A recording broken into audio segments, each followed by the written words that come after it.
Thank you for picking up the Sticks, episode 118, Sticks Gaming Podcast. I'm Mike Carnea. To my right, Mike Steak Carnea. What's going on? To my left, Art, my sixth favorite game of the year, Rosian. You just missed it.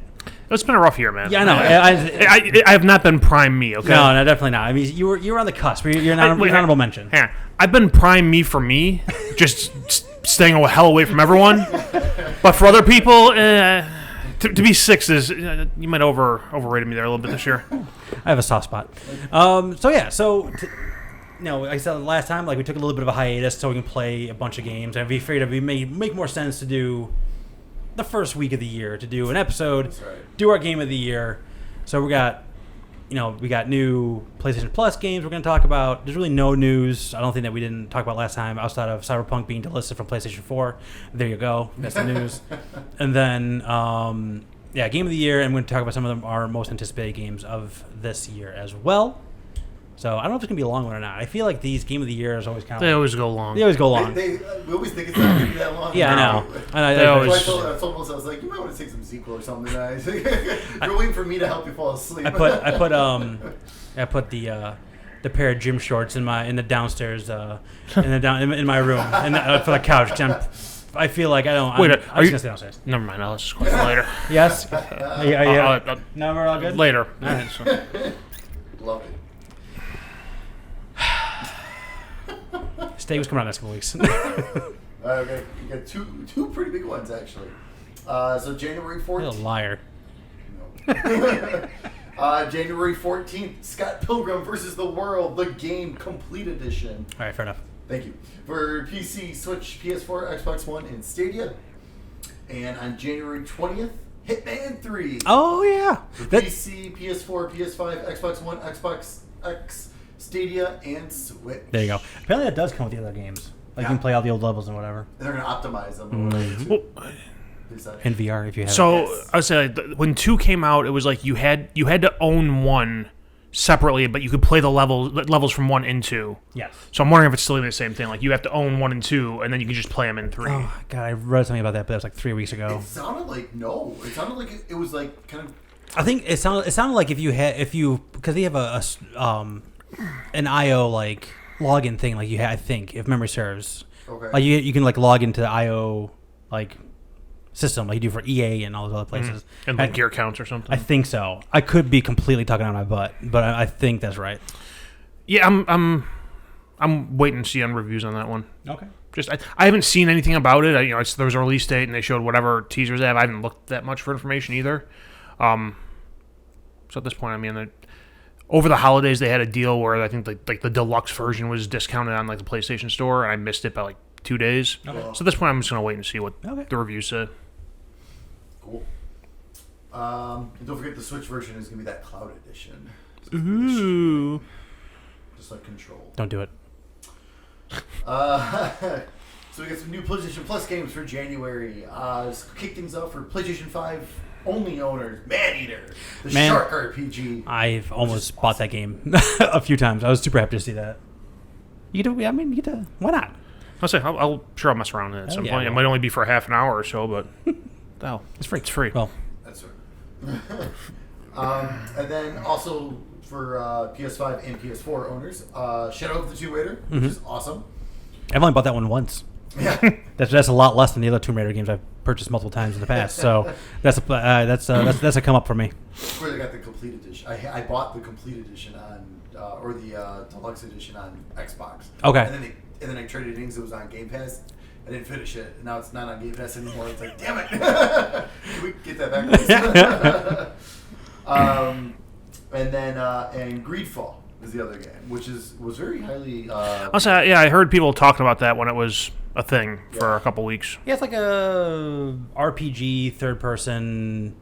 Is it kind of Souls-like? I don't think so. I think that's more like it's like a single A version of The Witcher. Don't quote me on that, but it's like somewhere in that same vein. All right, and then your Xbox games with gold for January. Actually, pretty decent list here. It's been a while.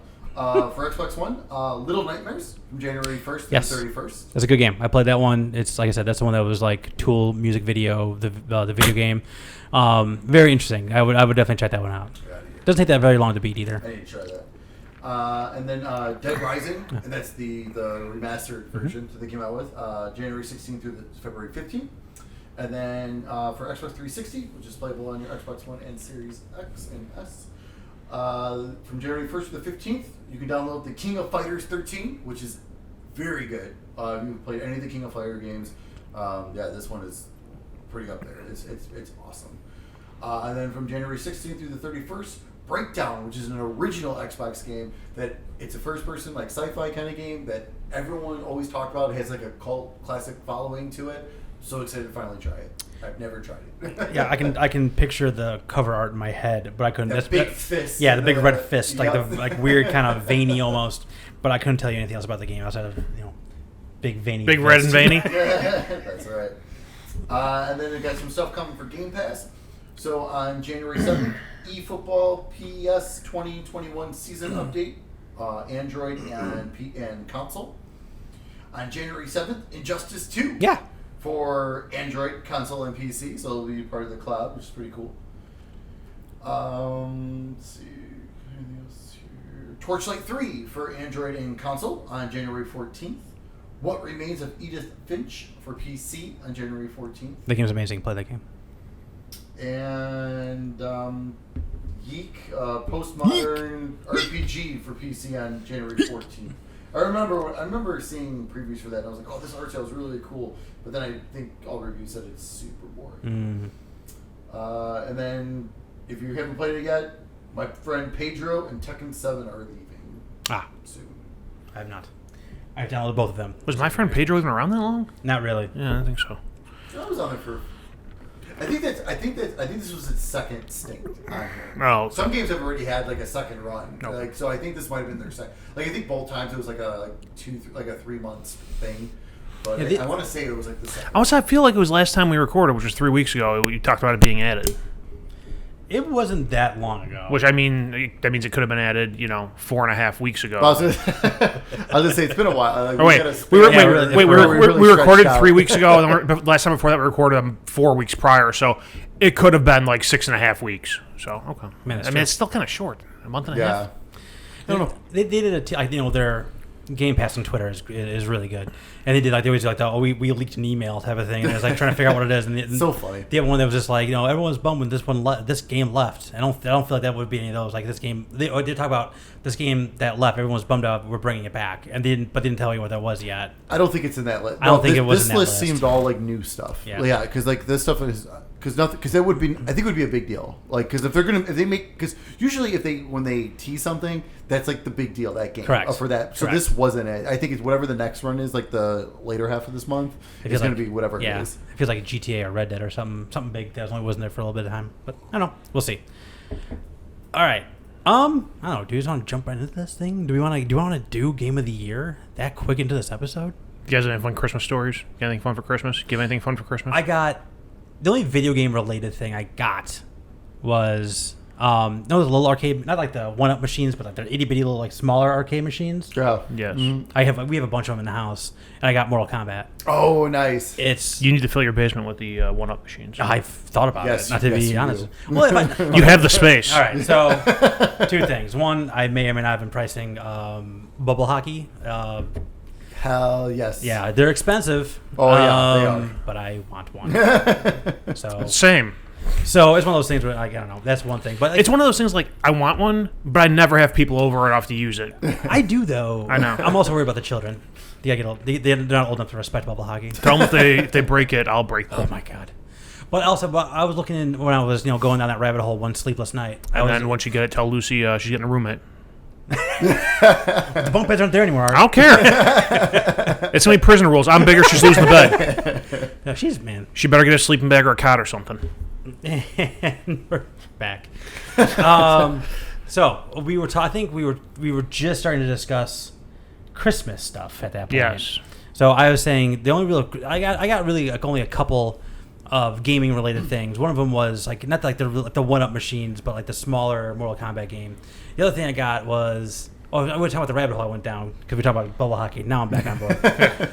while I was going down that rabbit hole, I came across like one of those like all the arcade games in one arcade game cabinet where it has like the ball in the middle, so you want to play Golden Tee, and it has like 4 joysticks, any kind of combination of input is all on that board, and you have the big screen. Yeah, joysticks with like 8 buttons next to them, just in case. Exactly. So it would pretty much play anything you wanted to, and it was preloaded with like 17,000 games, something nonsense like that. And that was also like it was like $4,000. I'm like, I just need these 2 things. I just need this. $4,000. Yeah, that's a lot. Yeah, yeah. That's why I didn't buy it for many reasons. But you need one of those 1-up Marvel pinball.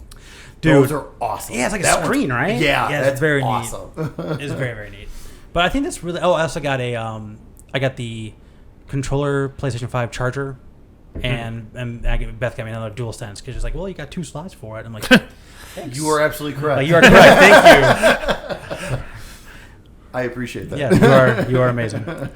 For those times where I finish playing games and I just want to lay down and go to sleep, or throw the controller on the couch and leave, and I come back and there's 1 bar of charge left, got another one just sitting right in the dock. I will say I do like that one better than my old dock I had because it's literally just like you set it in there. Yeah, there's no like clicking or anything. It's like right, and it's on there and it's charged and it's beautiful. Yep. Nice. All right, you brought the conversation. Be careful grabbing it though. I've done it a couple times. Well, no, like because it'll be on there charging, and I'll just like gorilla palm it, and if you touch the metal inside the USB-C port, you get a little zap. Yeah, that makes sense. Son of a bitch. That's awesome. That's been happening to me a lot lately. Like, we got a stick vacuum, and the charging port's like on the handle, and I'm using it, and zzz, I'm like, fuck. I did a really. This guy's some rubber gloves. I'm just as stupid. I can't talk because like I was filling behind one of the TVs. We got one of the new Chromecast, and I was like, I couldn't really reach the plug, so I'm like reaching in trying to get it. Are you like feeling around? And I kind of got a little bit of the plug up, and then I put my finger underneath it so I'm like touching underneath the plug that's plugged in. Yep. And I did that. I was like, it was more my pride was more hurt than anything. I was like, that's so stupid. I did that once at work. I had to hook up some guy's computer, and like his desk was up against a heat register, and the plug was underneath the register. So I'm like on my side, reaching around the desk, and my fingers were on the prongs. I'm trying to feel where the slots are. Like, okay, here we go. Fuck, that makes sense. That's how it works. I made a connection. So let's see, Christmas stuff. Yeah, what'd you get? So I got this. It's a book called The Game Console, which has like every video game console in history almost, and it has like these nice. That's not a great page. God damn it! Keep going. There you go. It's like exploded out views of the consoles, and little stories on all of them, and the prices at launch, and kind of system specs, and if you're into nerdy tech shit like me, it's kind of cool. It's very cool. Awesome. Nothing really video game for me in the house. We got my kid a Switch. Switch is back in the art house. Look at that. Oh, you have no idea. There's more to the story. So, God. we got a Switch. We loaded a bunch of games on it. Like the ones I had like bought digitally. We put on some Mario Brothers. We put Mario Brothers on there. He didn't get Thief Simulator or Hotline Miami or whatever the hell else I had. So you get that, we put Minecraft on there, which he has no interest in, by the way. But we put a bunch of Lego games on there, like Lego Harry Potter, Lego Jurassic World, Lego DC Supervillains, and he's super into Lego Harry Potter, and I think the Mario game I have is like the new Super Mario Brothers 2 or whatever. Like with Luigi, and so it's like 200 levels. Oh, yeah. And when you go in there and pick, they have you can be Mario, Luigi, Peach, Toad, and they have 2 other characters you can be added. One of them makes the game quote unquote easier, and then there's easiest, and I think the character's name is Nabbit. Yes. And basically you can only die if you fall in stuff. Yeah. So you can just run into Goombas or whatever, and he just loves playing. He enjoys playing with that, and it's fun seeing him get excited when he finally beats a level by himself. Nice. We were playing together the first day, and he laughed at me when I jumped into something and died, so I picked him up and threw him in lava. Oh, that's awesome. Good stuff. But I think, like, in regards to my statement I made to you, so the kid and wife are playing Lego Harry Potter, and the wife gets into it, so then she starts playing by herself, and the kid comes up and sees her playing video games, like, oh, I want to play video games. Give me my video game system. So she got tired of that happening, so she bought a Switch Lite. That's awesome. So that is amazing. Now she's playing that and Animal Crossing. Nice. Oh, yeah, I was going to actually ask about Animal Crossing. That's awesome. And it's great, because when she pulls that out when the kid's in bed and starts playing video games, I'm like, Peace. Go to the basement. Nice. That's awesome. So yes, whereas I had 0 Switches before October, I now have 2 in my house. Neither of which are mine. 5. Did you get the full? Did you get the? Fives. Did you see he did a new one? Oh, he did. I didn't see that one. He did a 5 PS5 video. It's amazing too. It's awesome. Did you get the minis or did you get the full ones? The kid has the full one. The wife has the mini. Okay, that sounds all right. That makes sense. It's also really annoying when I'm watching TV and he decides he doesn't want to play anymore, and he responsibly puts it back in the dock to charge, and then it switches my fucking TV port. I'm like, I was watching The Office for 10 minutes before it goes off Netflix forever. Why are you doing this to me, child? Yep.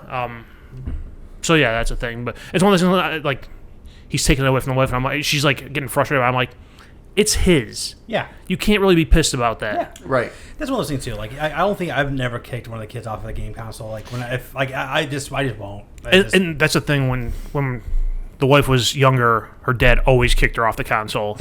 So it's like a childhood trauma coming back to life. So she just went out and bought a Switch Lite, and I'm like, that's a wait. Yeah, Just throw money at the problem. When it comes to that time, the kid's he's gonna start with my Game Boy Advance SP I still have. He's gonna start with that. That's it. I mean, he wouldn't be a dick about it. He'd go ask for it, and she'd be like, okay, let me just get to a point where the game saves, and you can take it back. Yeah. And he was fine with that, and she'd save, but she's like getting frustrated. I'm like, it's his. Yeah, right. It's we bought it for him. You're not allowed to get upset about this.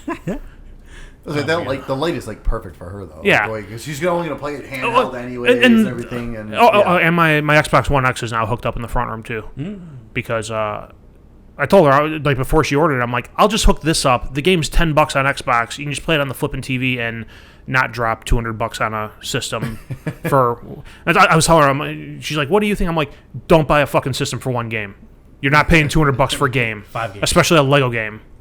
Yeah, right. Yeah. But she insists she's gonna play more on it, and I didn't have to pay for it. So hey, that's how she wants to spend her Christmas money. God, what games would I recommend Karen? We can just start. I think that's our next podcast. I think we come with a list of games. I like it for Karen to play. We can do this with special guest Karen. She's not gonna come here. We'll tell her conference her in. Yeah, for real. All right, here's our list of 5, Karen. I tell her I'm coming to the podcast. She just looks at me and goes, nerd. Which has been great because now she's playing that Lego Harry Potter, and I'm just like, you fucking nerd. Yeah, while she's playing it, nerd. Yeah. Like, well, you get anything like gaming wise or not really? Nope. I told Beth I pretty much took care of myself this year, gaming wise. Exactly. That's the thing. That's like how I do it every year. At this point, take care of myself. At this point, the holiday sales hit, and I'm like, I get what I want. And yeah, right. Exactly. Work gave us an Amazon gift, $100 Amazon gift card, which was nice. So part of that though is the eShop had the latest Taiko Drum Master game on for $10. Okay. So I was like, awesome. I'm like, but I don't want to play this without the drum. Yeah. Like that's stupid. So I ordered one of those $50 drums with my Amazon card. So I was like, all right, done. I mean, it's not the nice hoary like the official like hoary like one, this big? but it's like no, it looks like so like this thing in size. It's just I have a feeling it's gonna be a little cheaper. Oh, yeah, you got it yet? Not yet. Okay. It's supposed to come I think tomorrow actually. I was like, we gotta stop this shit and play it. Yeah. I think it's coming tomorrow. All right, cool. But so I got that, so I'm excited to try that out. And then I've been playing my VR again a lot. So I ordered the Oculus 2. Yeah. Well, we had a whole bunch of credit because you want to make sure you tie that Facebook account to your Oculus account. And well, it already is connected. I was gonna say, you got 2 years or something. I really don't care. It's already connected. It doesn't matter. Whatever. It is what it is. It's stupid, but it is what it is. But I had so I used a little bit left I had on the gift card, and then from all the Christmas shopping, I had like $80 in rewards on my Amazon card. So I was like, all right, let's do it. And then I plan on selling my first quest. So honestly, I think I'm gonna come out as like paying like $50 maybe for this. Right. So it's like, all right, done. That's worth it. Yeah. So especially since the Beat Saber supports the 90 hertz too, that they just updated to. So I'm like, ooh, I can't wait to see that because that's what I've been playing a lot of lately. So I can't wait to see that in the new one. So I'm excited. And then I got the Elite Strap 2 for it. Oh, which cool. is supposed to be like a night and day difference. Which because the Quest is very top heavy. It's a battery pack too in it, doesn't it? There's two versions. There's two versions. I didn't get the battery pack ones. It was quite a bit more. Yeah, that's super expensive. No, okay. I don't ever play longer than like I think the Oculus, I think you can get roughly 2 hours. I never play my VR consecutively for that long. When I played Astrobot, I had one of those days. Oh well, PlayStation VR was different. I had one of those days. It was 4 hours later, and it was just and I looked up oh my god, it's 2 a.m. It's like walking around Vegas casino and looking at it. God, no, it was like walking out of the bar when the sun was rising up. It was like Varsity Blues. Oh god, reality. I totally remember having a night like that with the PlayStation VR. I finished up Moss, which I had a couple hours left in that, and then I jumped into Wipeout, and I was like, all right, let's see how sick this is going to make me. So I was curious, and it wasn't making me. That was the thing, it wasn't. I'm like, this is amazing. 3 hours later, after Wipeout, I took that off. I was like. I was like, okay, wait a minute, I can't get up yet. At first, I felt fine playing it, but then after taking it off for that long, I'm like, okay, reality's making me sick. My mind needs to adjust back to actual reality for a second, for a couple minutes here. Oh my god! The one thing I did grab during Christmas sales was I after giving Mike shit in the last podcast, I'm now part of the problem. I bought Madden because it was $25. Oh, look at this guy! That game's broken as fuck. How zone coverage on defense blows. I would agree with that. Yeah. You had anyone running a seam route unless you're playing against the best safeties in Madden, it's a touchdown. Yeah. So I did my draft with my team. I had a fourth or fifth pick, and DeAndre Hopkins was still there. I drafted him. And then with my much later pick, I picked up Darnell Mooney, who's a Bear. Oh, yeah. And I just fed Darnell Mooney touchdowns for an entire first season. So he is now a 94 overall on my right side, DeAndre Hopkins on my left side. I scored 77 points in the hardest difficulty a couple days ago. So I think I need to start Madden over or something. I think Trent has rolled on Madden. Right. So let's see. I started a franchise as the Bears and simmed through the first year. Yeah. And let me tell you, if what I'm seeing with the Bears is any indication, the next couple of years are going to be rough when it comes to free agency and contracts. Now I got to sign Mitch. First thing I did in my franchise was I extended Robinson. I did the first thing I did that in the trial. I simmed through a season and did that. Yeah. And that really fucked me. Yeah. Because you text me about that. Yeah, that fucked me. You add in Nick Foles' contract and Robert Quinn's contract and. There's a lot of bad stuff going on there. So the second time, I didn't re-sign him. I think he's still playing for the Patriots at this point. Well, there we go. That's very realistic right now. Yeah. However, in his place, I signed Mecole Hardman, who's just a fucking cheat code in that game. Yeah.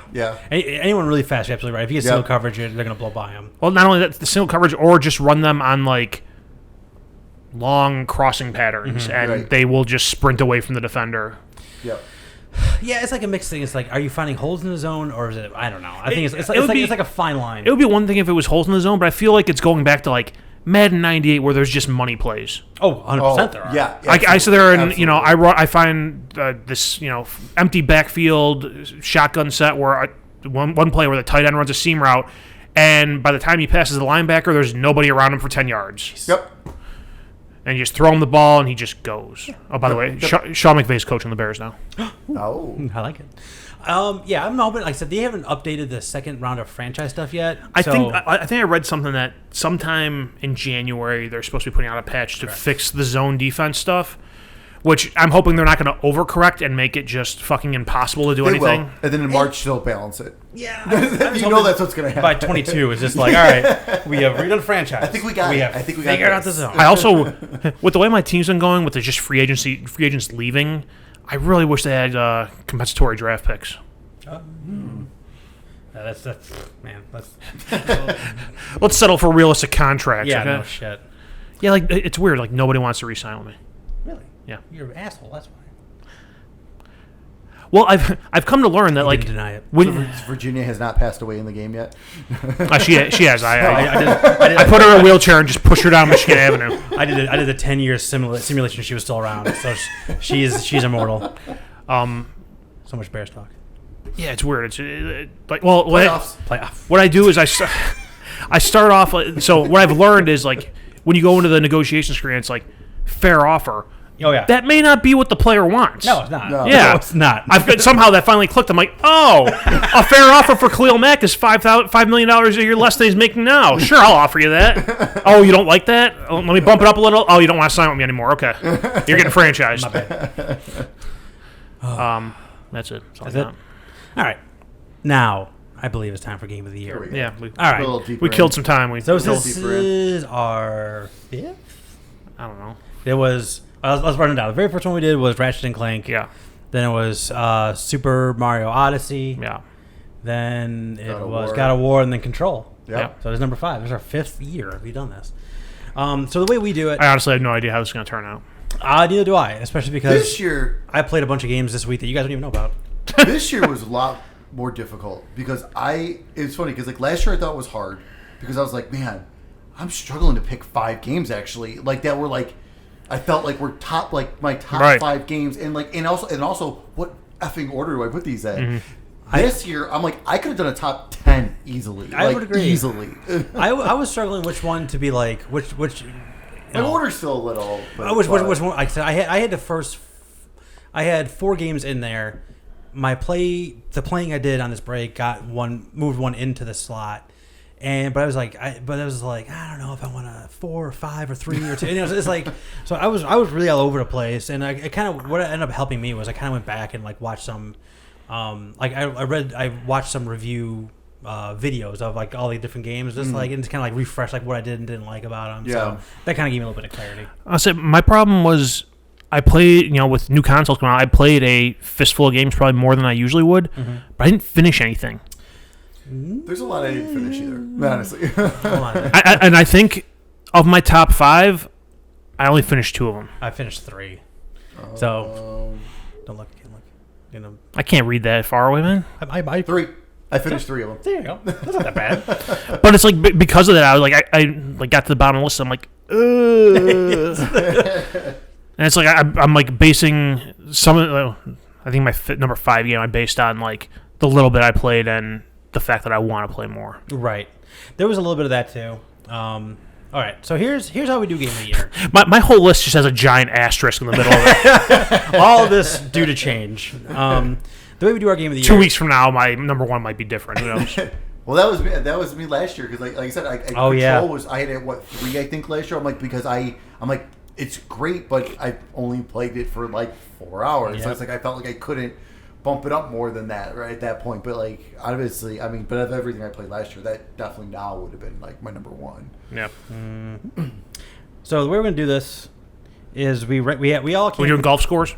Yeah, we all came in with our top 5 games. Yeah. We ranked them all 1 to 5.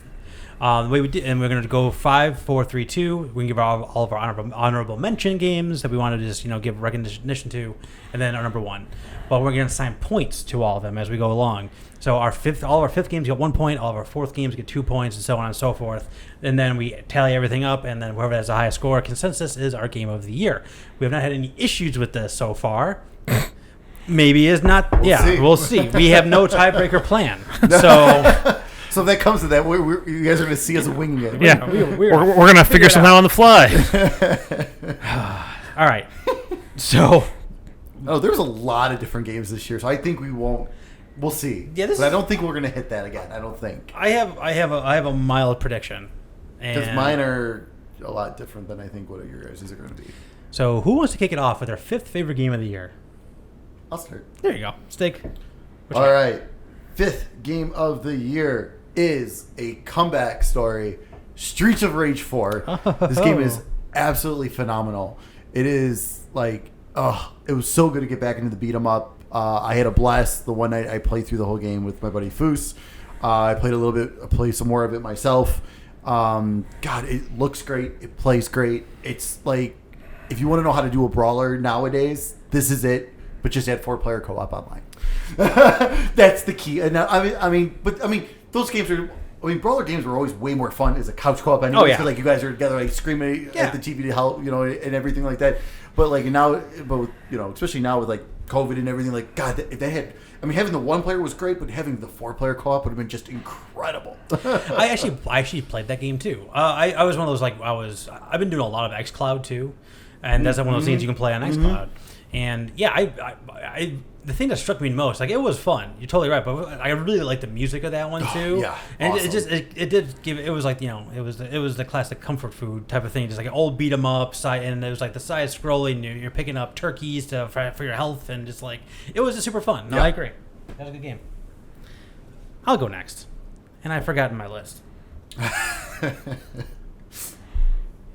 You said it changed like 5 times today, right? It kind of did.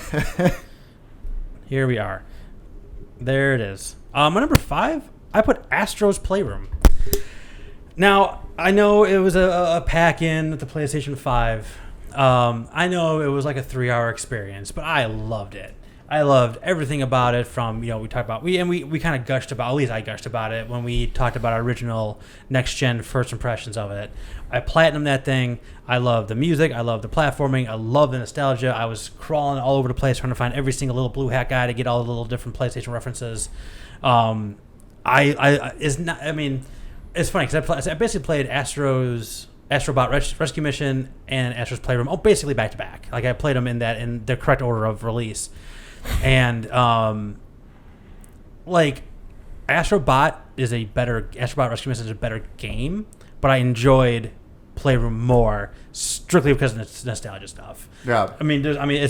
There's no scientific reason for that outside of just, like I said, when I opened up that egg and I got a multi-tap, and the PlayStation 1 multi-tap, my brain exploded. I was like, this is the best thing I've ever played in my entire life. And then you get into the room and you can actually play with the stuff. Oh my god! And it's like and every time they have the crane game, and you're just filling that room up. So when you finally get to the end of that thing, there's just so much going on, and it's just so much fun, and there's so much love. So awesome.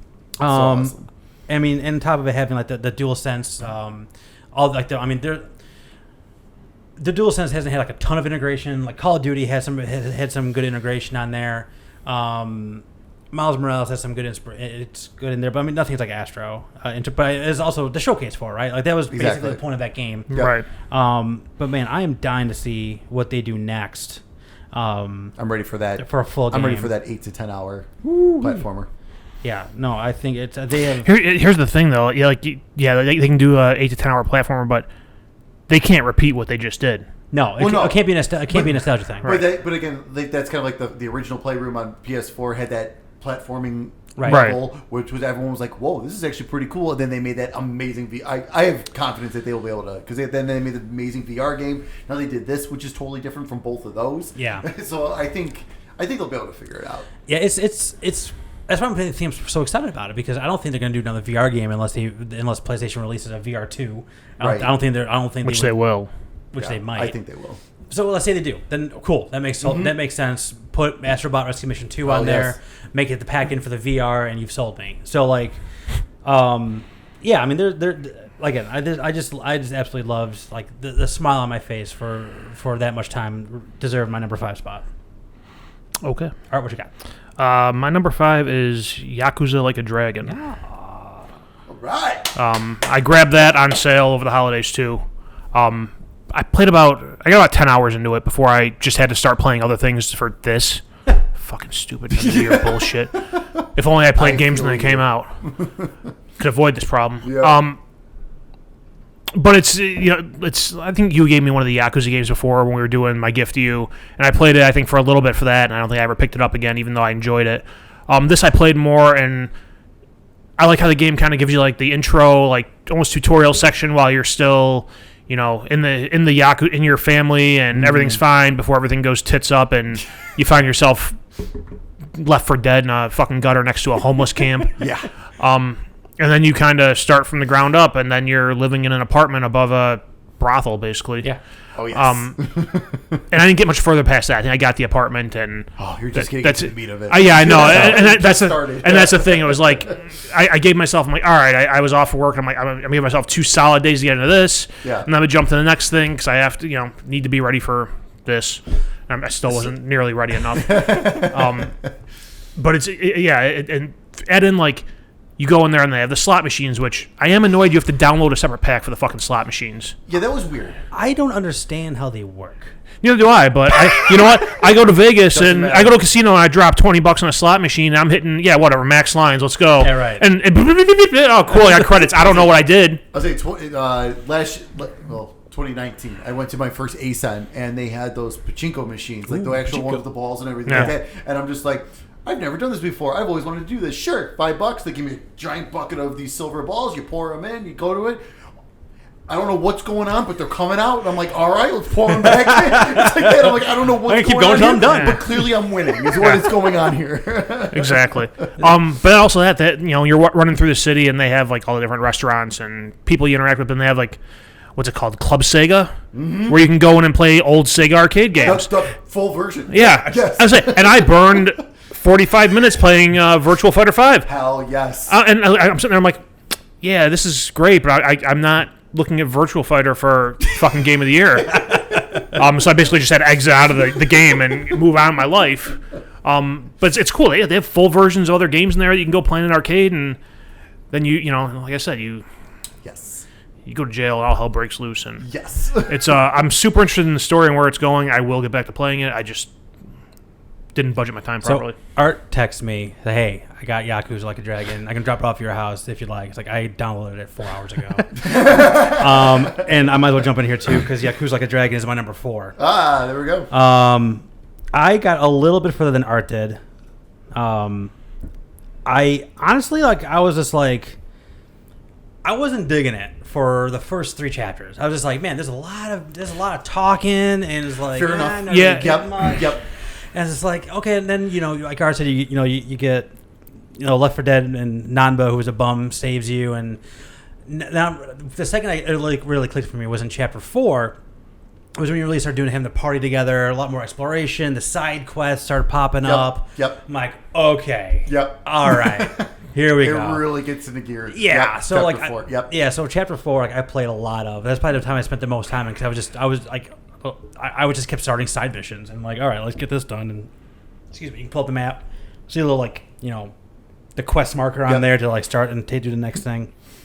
But I didn't spend a lot of time really cruising around the first area. I kind of wish I did, except sure I missed all kinds of stuff. 'Cause I didn't really understand the game until probably the 3rd chapter, in terms of just what I should be looking for and keying in on and really exploring more. Honestly, though, Kamurocho at the beginning, there's not much you can do there. Okay. That was more of the setup to get you to this new town. Right. And then this is where you can do everything. Okay, cool. All right, so cool. as far as from when because I was running around trying to do some stuff in Kamurocho as well, and I'm just like, wait a minute, that's not, from the other games. Why can't I go in here? Why can't I go in here? This is weird. Why isn't it not letting me do these? And I'm like, oh, okay. I guess you're here because they didn't want you to, this is where the story started. But they want you to keep moving, Right. Get you to the next area. That's where all the new stuff is. Yeah. Over there. I almost call him Ichiro, but Ichiban is he's a new character too to the Yakuza series. I'm kind of new. I played a little bit of Zero. I was unaware they didn't have autosave, so I lost 3 hours of progress and I didn't go back to it. That's enough to make you not go back to a game. No, absolutely. So that's literally the only Yakuza game I've played was that one. So kind of getting into this one, being a new character was nice, kind of for me. Yeah, I thought so too, because I'm not missing games and games of story and lore and background and he's a complete dork. And it's awesome. And he was just he goes to prison, everything goes crazy, and he gets out of prison, and I didn't really think much about it. And at one point, they ask him what his age is, and he's 41 years old. I'm like, oh my god, you're 41 years old. The main character is 41 years old. Nanba's 43, and then who's the cop's name? Something with an A. Akima or something. Something like that. He's 60 years old or something. He's pretty old. He's super old. Yeah. So I just got the female character in my party, but I haven't done anything yet. She's awesome. Literally, it's you blah blah. I was joining the party, Yeah. and that was last thing up to date. She's awesome. But the story wise, I was just now that I'm kind of getting into who Ichiban is in terms of just you got your party is disgraced Yakuza who is Ichiban. Nanba, who's a homeless guy who used to be a nurse. he used to be a doctor or nurse and got arrested for selling stolen pharmaceuticals. Exactly. And then you have the cop ex-cop who Yep. got kicked off the force right before his pension and all this thing because he was trying to do the right thing. So like all these, it's like this misfit ragtag group of people, and then you're helping like prostitutes, and I come across this guy who likes to wear diapers, and just like That is awesome. And the ex-cop, his weapon is this purple sex whip, but it does a lot of damage, so I'm gonna give him the purple sex whip. So it's like I don't have the sex whip yet. well, you haven't gotten there yet. You haven't you're going to the wrong stores, my friend. You gotta go to the sex store. Yeah. Sex shop. Yes, you do. Sex shop. You got plenty of armor you can buy. Yeah, that's been like my best get so far is from that shop. So it's just like I really kind of caught me off guard about how like kind of mature it really is. Yeah. But also how goofy like those people are, and how it all kind of mixes together, and all kind of just rests on how Ichiban is like really just like a really good human being, and he's like doesn't like watching people get punched down on. So like he's really helped, and all those side quests are all like that exact thing, like helping this homeless guy make a present for this kid he's kind of befriended. Like it's just like little stuff like that, and it's really amazing how it all kind of ties together. But yeah, I was really playing that up until yesterday. So like I'm in the midst of playing that game. Awesome. So that's one of those things that might get a little bit higher, but I just really like my other three just a little bit more as it stands right now. Yeah. Well, so another thing I like in there is like Ichiban, like not only that, like all like the kind of fourth wall breaking shit, where he's like I picture myself as the hero in my story, and his job is hero. Yeah, and like. Right. I don't know. Have you gotten to the point yet where like and he's talking about Dragon Quest all the time? We have a party like in Dragon Quest. And do you have like? I don't think you've gotten to these parts yet, but have you gotten to the part where like the enemies actually change? Yes. Like, so like all of a sudden they're just like and they're all like weirdo names, just like Dine and Dasher, and just like because that happens with people right after he starts talking about being a hero in his story, and then his job is hero. Then that starts happening. Yep. After he pulls the electrified bat out of the ground and nobody else can move. Yep. That's when the game's really getting good art too. That's when really grab me. Yeah, honestly, it is. That's when the game kicks into gear. So, and like the Pokemon type game where you're collecting like data on all the different enemies. It's so wild. It's just like in Pokemon when if you collect so many, you go to Professor Oak and you get items and stuff. It's the exact same thing. When that mission started, I'm like, what the fuck's going on here? And then it's like then you get the three suit guys. Like it's a green, a blue, and a red suit guy. I'm like, oh wait a minute, I know what's going on here. Well, I'm a Poke dude. Yeah, I was say whenever you talk to that doctor or whatever the first time, like he's like, here's your whatever dex, whatever the hell it's called. I'm like, oh, I get it.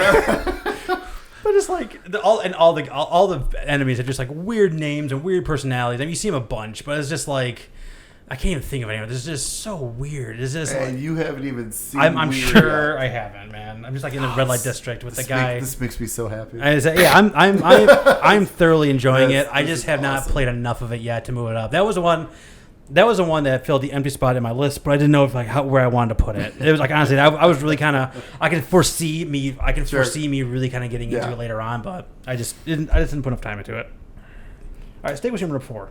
All right, my number 4 is a new game I just downloaded not too long ago. Oh snap! And this is not my type of game. Oh. I've been playing the hell out of it though, and that is Hades. Oh, you're one of them. My God. Yeah. Like, okay, so normally, this roguelike stuff I can't take this normally. The setting is awesome. The story is great. I love the fact that every time I die, Hades just rips into me. And the dialogue has not been the same yet. I've died about 20 times. And it's one of those games where I just keep saying, all right, one more run tonight. Ah, shit. That was a good run. All right, let me power up a little bit here. All right, one more run tonight. Yeah. or one run. Oh man, I got no good power ups. Like I didn't even make it past the first boss. All right, I got to do it again. That sucks. Like, I got to do one more run. Oh, it's the first I ever got, and I've been awake for an hour and a half longer than I planned on. Yeah. Yep. That was the other night. The other night, I was just like, you know what? I just need a little bit more darkness to level up these things. I'm like, you know what? Let me just do one quick run. I'll go through the second area. By the time I get done with the second area, I should have it. No problem. Well, I got this power up that I never gotten before, which was basically, so I like using the spear. And normally when you hold down the button, you charge up and then you can do a spin attack, which I don't know who can pull that off. Like, in that, because like I've tried using it like with multiple enemies around, and I'm just getting destroyed. Oh, okay. But instead of that, you hold down Y, and it's a rapid attack. So it's just him stabbing away.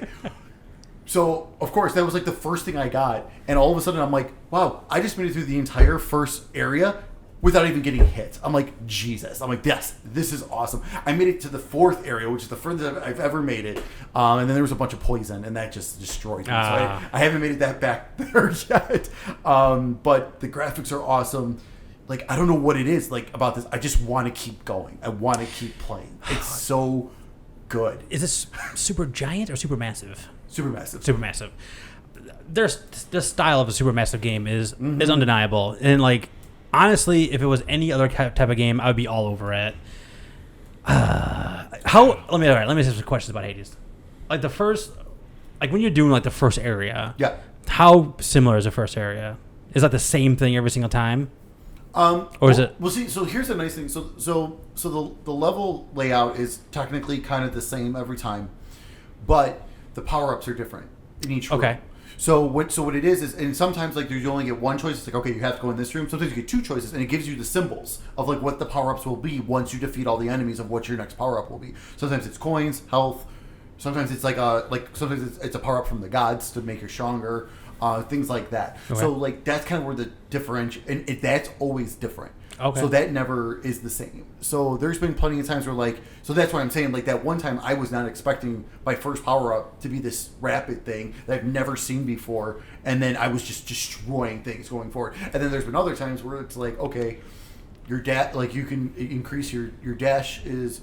You can do an extra dash and you can deflect. So which is kind of that's a nice when I get that, because then when you have your enemy shooting you from a range, you do one of those and it shoots it back at them to kill them and stuff like that. So, but there's different power ups, and that's what makes it different. And so it's like, so you do have. It's kind of nice to have like that choice. It's like, okay, like, and I can see what the like after you've died probably like 4 or 5 times, you've kind of gotten a good idea of like at least. Like, because even the power ups are different every time too. Yeah. Because you get 3 options from this god. So one could be to like power up your attack. One could be to power up your special. One could be to power up your dash or whatever. So after a while, you kind of get used to. You're like, okay, the red orb with this certain symbol. I'm like, okay, I have potential to get the one that shoots fire. When every time I shoot, I'm like, that's kind of a nice thing. And over here is like, oh, but there's health. Health is good. Like, shit. Do I go stronger, or do I need, or am I going to need that health? Yeah. So I mean, it's kind of a nice. That's kind of also the nice thing is like, so it does, even though like it does feel like each level is, and then also too. So back in the death where you die, the main world. Okay. There's these things you can collect. Well, then you can renovate your room, but you can also renovate the levels. So like it'll add like fountains here and there. So then like, and those help regenerate some health. But those aren't there until you unlock them. And so stuff. that's what you're carrying over from run to run is Yes. like those kinds of like upgrades, Things like that. Okay. Weapon. There's also, so you can get these orange potions that you can give to different gifts to different things that are different people you talk to, and they'll give you like a charm. And then those charms do different things. So you can only put one charm at a time, and then that levels up as well. And then there's also to collect darkness is like, and like there's a whole bunch of different things you can level up in terms of like defense and stuff like that. And then one of them, the nice thing is like when you die, you get regenerated with 50% of health. And like if you level that up to the max, you can do that like up to 3 times. So right now I have up to 2 times I can do that, which helped me grateful in that. Oh yeah, I bet. So it's like I said, it's I can't believe it, but like it is one of those things where like at night, like I'm like getting ready to go to bed. I'm like, oh, let's do a run or 2, and then 3 hours later. Nice, dude. All right, Bert, number 4. Let me pull my list back up here. My number 4 is Cyberpunk 2077 for PC. I feel that needs to be specified. Parentheses. Yeah, asterisk. So it's one of those. It's scratched. I spelled cyber wrong. That's okay. It's just a bug. Zebra. It's a bug. Well, you haven't been in AOL chat rooms recently. It'll get patched. It'll get patched in 2 months. Don't worry about it. I'm stupid. Well, I don't. Speaking of typos, I don't know if you've noticed when you played that game, but if you ever go up to any of those boxes where you like sell out, you can like sell off your stuff. Yeah. It says devilry on there instead of delivery. I have not noticed Every single one. That's of them. awesome. Every single one of them. That's awesome. So yeah, that game. Outside of all the issues that it's had on consoles in general, whether it's past gen or current gen not being the full version. Yeah. Playing it on PC, which, let's be honest, at this point, if you're playing on a decent PC, is the way the game was probably meant to be played. Or Stadia. Yeah. Apparently Stadia does something good. Yeah. It's still rough around the edges, but in my eyes, it's no worse than like when a Fallout game comes out. Taking that into consideration, I still really enjoy the story. I enjoy the environment. It's kind of scratching an itch for me of a kind of GTA style game. While it's not totally GTA style, it's a little bit there. There's a lot of gunfights you can get in or choose not to get in. I haven't tried going like full Fallout in it and like shooting a story character to see if that person actually like will just die and go away. Okay. But I really enjoy it. I enjoy the main story. I know when we talked about it last time, I had said that I wasn't really finding any value or anything to enjoy in the side quests. Since that last time, I played some more, did some more of the side quests. There are some good storylines in the side quests. Obviously, all of them aren't going to be winners, but that you can say the same for any open world game where you have a billion side quests. But I feel like early on, especially, a lot of the side quests you got were just kind of like meh. But as you get later in the game, you get some that have good, interesting, like continuing storylines between a handful of missions with that, interacting with that NPC. So yeah, I mean, excluding all of the, it's easy to say, excluding all the complaints, but excluding all the issues it's had on consoles, on PC, I've really enjoyed that game. And I'm hoping it's going to kind of have a redemption arc, like a No Man's Sky, or even like The Witcher did when it first came out on consoles. Right. Or is it The Witcher 3? Witcher 3. Which was a shit show on consoles when it first came out. Now it's like perfect. Yeah, now it's on every console, everywhere. With like it's like Skyrim. Yeah, with an unbelievable amount of like add-on content to go along too. Right. All free. Yeah. Well, was it? Oh no, it wasn't. No, that's right, it wasn't. There was a lot of free content. There was a lot of free like DLC. There still was a couple expansions. But the actual like story expansions were like huge though. That's right. Yeah, they were giant though. Yeah, for cheap too. But yeah, it's one of those games like I kind of feel odd putting it on there just because of what the general reception of the game has been. But my experience hasn't been that bad with it. There's been no more issues with it than, like I said, than a new Fallout or any other big open world RPG. So I wrestle with Cyberpunk because I did want to play some other games first. And I played a lot. I actually did play a lot more of Yakuza than I thought I was going to. Like my plan was like play some new games and circle back to Cyberpunk before we got to this point. It just didn't happen. But then the moment I decided to kind of like back off on it was like there's like 4 different like save bugs going around right now, including like if your save gets too big, it just like corrupts and you can't do it anymore. Yeah. So like I feel like I'm almost gonna be. We're in January now. The next gen upgrade was supposed to happen in summer. I don't know if that's going to happen anymore, but like, I feel like I was going to wait for it. I would say at this point, if you have other things that you're playing or you want to play, you might as well just. I mean, at least wait until you like you're playing Yakuza. That's going to eat up a shit ton of your time. Yeah. Wait till you finish that. Finish. If you have any other games in the hopper that you're wanting to play more of, I'd say play those and like see where things stand. Then I mean, at this point, there's no point in rushing back to it because let's be honest, it is an incomplete game at this point. They probably should have waited a year to release it and finish it up. They probably should have got some decent project management in place and, actually met benchmarks they were supposed to fucking meet. Yeah, probably. Yeah, that's same with me. I have not gone back to it, and I don't think I will soon. Right. I want to, but I think it's one of those like you were saying.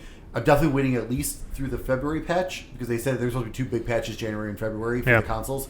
So I at least want to wait through the February patch to see what happens through all those.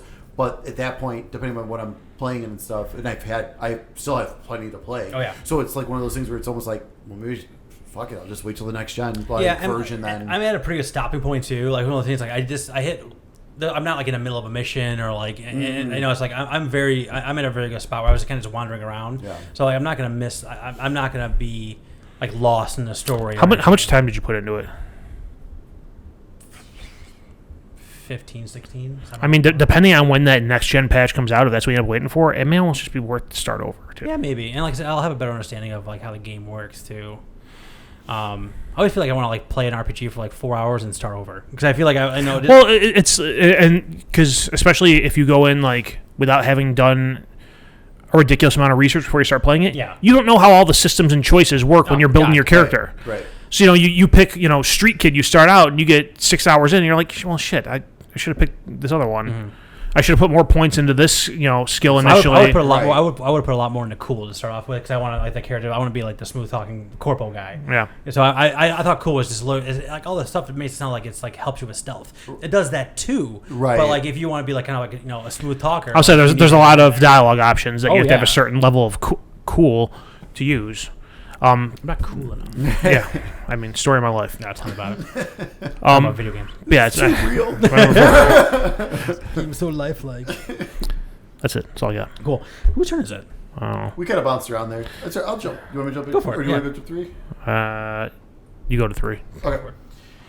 All right. So I finally finished it over the weekend, and I rushed through it, honestly. So I got to go back and do some more. But Spider-Man, Miles Morales is my number 3. So I super enjoyed the story. The story was phenomenal. Just like the first Spider-Man game, the whole last chapter, I don't know, maybe it's just my eyes, but I feel like the game got bumped up visually, like dramatically. I feel like it looked amazing. Like the final cutscenes and all that kind of stuff just looked incredible. Did you play all those after they released the patch to make everything run? So that was another thing is I'm glad I kind of held off. So I switched over to performance with ray tracing, and holy crap. Yep. The 60 frames does make a difference on that game drastically. And it looks amazing with that. But no, I super enjoyed it. I love the haptic feedback on the webs as you're swinging through. And yeah, it really, and then, without talking or spoiling it, like, all the end stuff, I'm just like, yes. I told you, right? Yes. The ending's great, right? I'm like, wow, you expanded on more on other stuff, and holy crap. Like, that just totally changed what I was thinking at the end of the first Spider-Man. So I cannot wait for Spider-Man 2 now. I really can't wait for Spider-Man 2. Yeah. And I mean, and even though this was a shorter game, like, I don't care. Like, I'm gonna go back and like go through the stuff that I skipped because some of the stuff. Because it's interesting, like you were saying, like the collectibles are actually really cool. And then after you beat the game, there's a new collectible that unlocks that's really neat too. So I'm definitely going to dive into that. But you didn't do that right away? Right after. Yeah, so you didn't do that right away. Second I got that first collectible, I was like, okay, well, I got to do all these right now. I started to, and then I was just, and then, what was, oh, I think it was. It was 3 o'clock in the morning? No, the kid was taking a nap. And he woke up. So then I just never jumped back to it. So, yeah. Cool. All right, I will go. My number 3 game is Assassin's Creed Valhalla. It was really tough for me to go back and forth between that and Yakuza. Like I said, they're both like kind of like bigger RPGs. What ended up winning it for me for Valhalla was just that sense of like I'm building that community, of building that town. I keep going back to. I keep thinking about that game. Because like I think that's going to be what I think my arc now is going to be Yakuza, and you jump back into Valhalla. Yeah. The combat is so very good. The world is very good. I love all the side characters, and I don't really know where it's going yet, in like a good way. Like I know I'm building this town. I know I'm trying to figure out my relationship with England and things like that. But like I really don't know what to expect, and there's so much game there to get through. I hope at one point I do get to the end because that's it's not as big as Odyssey was, but it's still just a huge game. Yeah. But it's beautiful on the X, and like I said, there's just so many things to do, so many little side. So that's not just side missions, but like there's the collectibles and little games to play, and just like there's a lot of personality in there. I just love the overt Vikingness of the whole thing. Like it's just like they're so Viking. I don't even know how to. They really, is that like really something are. you say to a guy who has a giant beard? Kinda. You are so Viking. You're so Viking. But it just leans so hard into it, and it just feels. I can really feel the community, like when I'm in that town, and like everything all works together. Yeah. And, like I'm really just and I'm just really scratching the surface on it. Like I've opened up like 4 or 5 different shops, but there's a lot to open up, and then you're also building your it's not you're basically your crew, the people that you raid with, your raiding crew, and like. It is so cool to find somebody in the world that you can recruit to your crew. Then on the very next raid, as you're just things are happening, like arrows are flying. You're fighting this guy. Set this on fire, and you see that new guy that you just recruited who's in your squad, like fighting kind of next to you. Like you kind of start recognizing your different party members as you're in there. It's just something really neat about that, and it works so well. I'm really dying to get back to that. I think about that game a lot. But like I said, I stopped playing that when Cyberpunk came out, and I stopped playing Cyberpunk to do all this stuff. So yeah, I'm definitely gonna get back to the AC Valhalla. It's on my list to get back to. Yeah, like I've only played like the very minimum of that one. I just did not. I was hoping I wanted to get some more time into that, and I just couldn't. But yeah, that is something that is high on my list to get back into. I have. So you can have like the left weapon and the right weapon. I just have this like really nice short sword and my hammer that I just keep upgrading. It's like a one hand hammer. It's like nice. It's like Thor's hammer. Yeah. It's like just like that. And man, it's like, and the more like you upgrade it, the more ornate it gets. And I'm just falling in love with it more and more as I upgrade it. So it's just gonna be. I'm gonna use that weapon until I find something that's way. I don't care if it's even like a pokey weapon. I need to find another hand hammer that's better with when I go along. But that's just like. That thunk is just so satisfying. Nice. It really is. Art, number 3. Okay, so my number 3 has a huge asterisk next to it because I'm about 10 hours into this game. Okay. By the time I finish it, it may end up being my number 1. Last of Us Part 2. I already was writing it down. So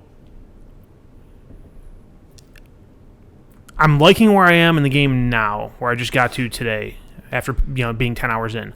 Mm-hmm. I have an issue with the fact that it took me as long to get to the interesting part of the game as it has.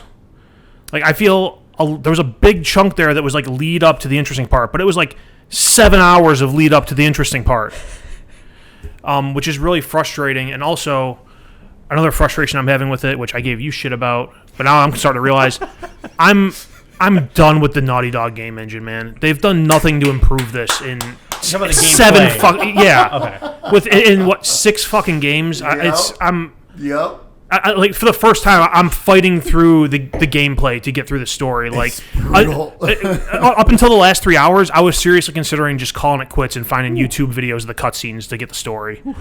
But now it's finally getting interesting because now I'm finally finding the people I need to find and do things to. What day are you on? I don't know. It's like the name of the thing. It's like day 1. I don't know. I'm in Seattle. Well, that doesn't mean anything. You're in Seattle for all the days. Have you... God, it's been a while. I'm trying to think of how to ask this without spoiling something. I think my question alone would say... I think I know where you're at. I think I just got through... Well, this is probably an hour or two ago. An hour or two ago, I got through the part where you're getting through all the gates to actually get into the area you need to get into. I know. Oh wow! With the wolves and stuff like that. Yeah. Okay. Okay. Wow. So have you hit the open world part? It's kind of open world-ish now. Yes. Okay. Yeah. Okay. So you're like just past that. I'm like just past to the point where like I'm no longer downtown. Okay. Got it. I got you. I'm looking for the TV station at this point. Oh my god, dude. Oh my. Oh my god. Okay. Okay. Got it. That's really high for being a third of the way through the game. I said, like, in spite of the frustration I've had, the story is good so far, even though the big motivation was very predictable, I felt. Like, even from the first time they showed the video teaser of the game, it's my hunch what the motivation was. The teaser they had where... Did you have that spoiled for you or no?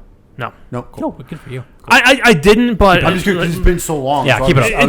It's one of those things where like as soon as the first teaser they showed where Ellie goes, I'm gonna kill every fucking one of them. Mm-hmm. I had a feeling that I knew what the motivation was. There was something else too that. Oh, when you start the game, you're splitting off playing between Ellie and Abby. I think is the other character, mm-hmm. and Abby's with the group, and they say they're looking for someone. They're looking for him, and I knew exactly where it was going right away. Right. So even though like I knew that was coming, it was one of the things I forgot when you get to that part is I forgot how brutal this game is. Oh my, dude, yes. Oh my god. Yeah. I said, and like I'm like I was like typical American desensitized. Like, oh, this is gonna end with gunfire. I get it. It's there's a lot of that, and like I said, when I was talking about the game when I played originally, just like and the sound design mixed in with that too was just like when you're like killing people and they're like writhing on the ground. They're like someone in the corner gurgling like, and it was like Jim, no, just like oh my god, it's mentally brutal. It's physically brutal, and that's one of the things. That's why it took me so long to play this game, and like I'd rather play something lighthearted and fun. Animal Crossing's a better pandemic game, for sure. I don't know about that. Animal Crossing. Yeah, that is like the full curvature of the rainbow. Like really you can go as far as you can possibly go on each side. I'd rather score 50 points in Madden. Okay, it really is. But it's one of those things like, and I was thinking back, like today as I was playing, I was thinking back to us like the first Last of Us. It's like when you're playing through, there's like, there's visual things in the game that you call back to, like when you first get to the university and the drafts are there, and there's that.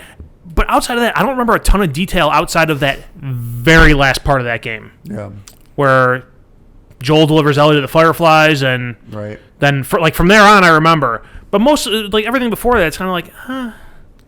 There was, oh god, I remember drafts. It was beautiful. It was pretty. Yeah. But like, and the reason you say like, oh god, you're like, I know I'm early into it because like I said, I just got to the part that's grabbing my interest, and that's why I say like, I like where I'm at right now in the game, and I know I still have like 15 hours left to go or something. Correct. 20 hours or something. That's why I say like this probably could end up being my number one at the end of the day. It's not right now because I am where I am, and I'm as I'm getting. Like I said, I feel like I'm fighting with the gameplay to do what I want to do. I mean, like I'm in full cover and I'm getting. You've been seeing notifications, and the guy's like behind 3 6-foot bookshelves nowhere near me, and that's the guy pinging me for a notification. I'm crouched. I'm not making noise. I haven't fired a gun or hit anything or thrown anything, and I haven't even like killed anyone. I'm like, oh, you're being spotted. Are you walking with somebody? Because they can be spotted too. I am, but you like if I go into a crouch, she goes into a crouch. Yeah, if Dina gets caught and like starts a fight, she will. Yeah, that can happen, and then she will apologize. I'll say that hasn't happened yet though. Okay. Because when the spotting notification goes full, they're coming for me. Right. And then she's coming in second after I'm fighting off 3, zombies. I got you. Also, and I don't remember how this went in the first one, but like the zombies are just more of a nuisance at this point. The infected, they're just a nuisance. Agreed. For now, they are. There's some different variations on them that you'll come across. I know. Like I found like the thing where like there's a chart like there's 4 types of infected, and like it kind of tells you like this one's fine, this one you can deal with. Get the fuck away from these 2. Yeah. So we'll see. I in spite of my, and it's something I've noticed I do a lot. I complain more about things I like than actually talk about what I like about them. And it's one of those things. It's like I think it's just you're enjoying something, you care about it, so you notice the shortcomings. Yeah. But also like the gameplay was really frustrating early on. I'm still not loving it. It's what I'm doing to tolerate to get through the story that is interesting. Just don't stop. And that's the thing too. Like I talk about, like I have Yakuza I have to play. I have Cyberpunk I still need to finish. I'm gonna stick with this at this point because I'm at least I'm in the middle of it. Yeah. So I might as well keep going. Plus I was just playing it today. So nice. Yeah. So that's there you go. All right, Steak number 2. My number 2. Hold on, because I did some research earlier. Let me just double check. Shit. Where'd it go? I would like to see what our original list all look like, and then follow what our this is my final list.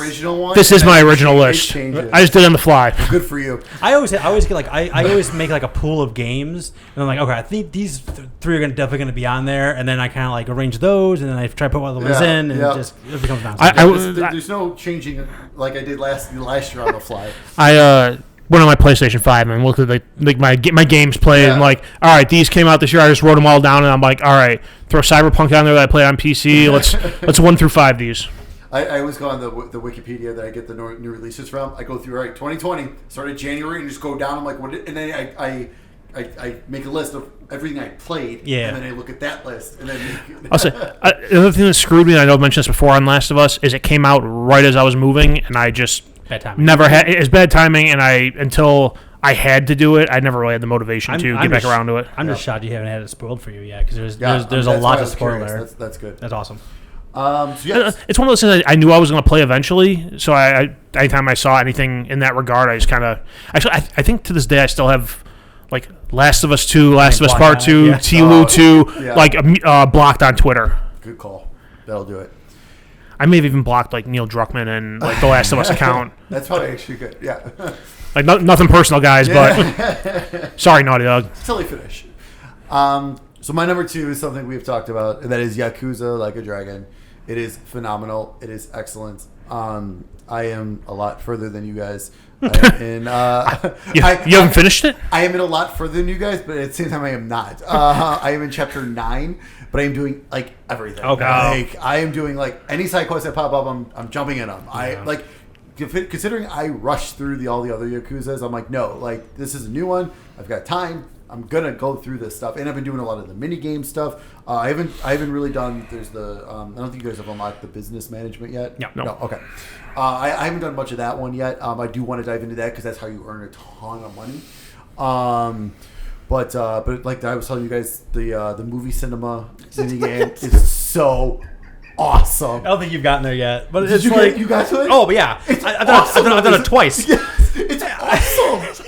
I don't know why, but it's so addicting. I want to do all the movies. It's so great. It's so dumb, and it's like for anyone who doesn't know, like you're watching these old movies, and Ichiban is like falling asleep, and the way he's falling asleep is these goats are popping up and like doing this like magic thing to like put him to sleep, and you gotta press buttons that are assigned to the sheep, that are rams, I think they are, or whatever it is, to make them go away. Yeah. There's also a rooster, and if you don't touch the rooster, he'll like he'll crash the cymbals to wake you up. I almost say crow, but you don't crow. Crash the cymbals and he'll like wake you up more. But if you hit him, he'll make you go to sleep more. It's just you gotta. So you basically want to hit everything but that guy. But and it's funny because like at times you get into a pattern like, oh, okay, I'm doing good. You're hitting everything, and all of a sudden one of those guys pop up. You're like, God damn it!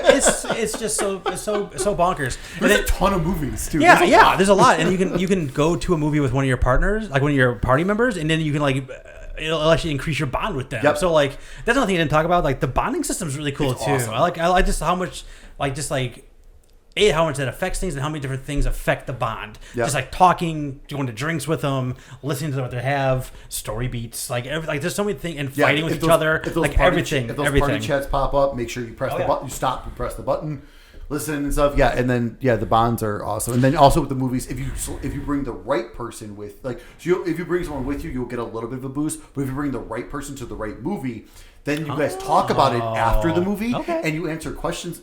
Hopefully, you're paying attention in the movie because they ask you like questions or like make comments about what happened in the movie. Yeah. If you make a comment that matches that, then you get even more boost, and it actually also increases either your personal stats of like charisma, intellect, like those ones, which is really neat.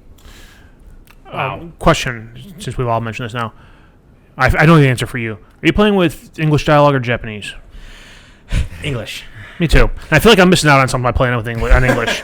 I can almost guarantee you're playing a Japanese with English subtitles. I wish, this is stupid, but I wish I could have the English dialogue, but the Japanese animations, the Japanese animations, so like a bad like WGN dub movie. Yes, because honestly, like Ichiban sounds like that, but he's like but his face is just doing the normal like. Well, I was gonna say like the accents in the English dialogue.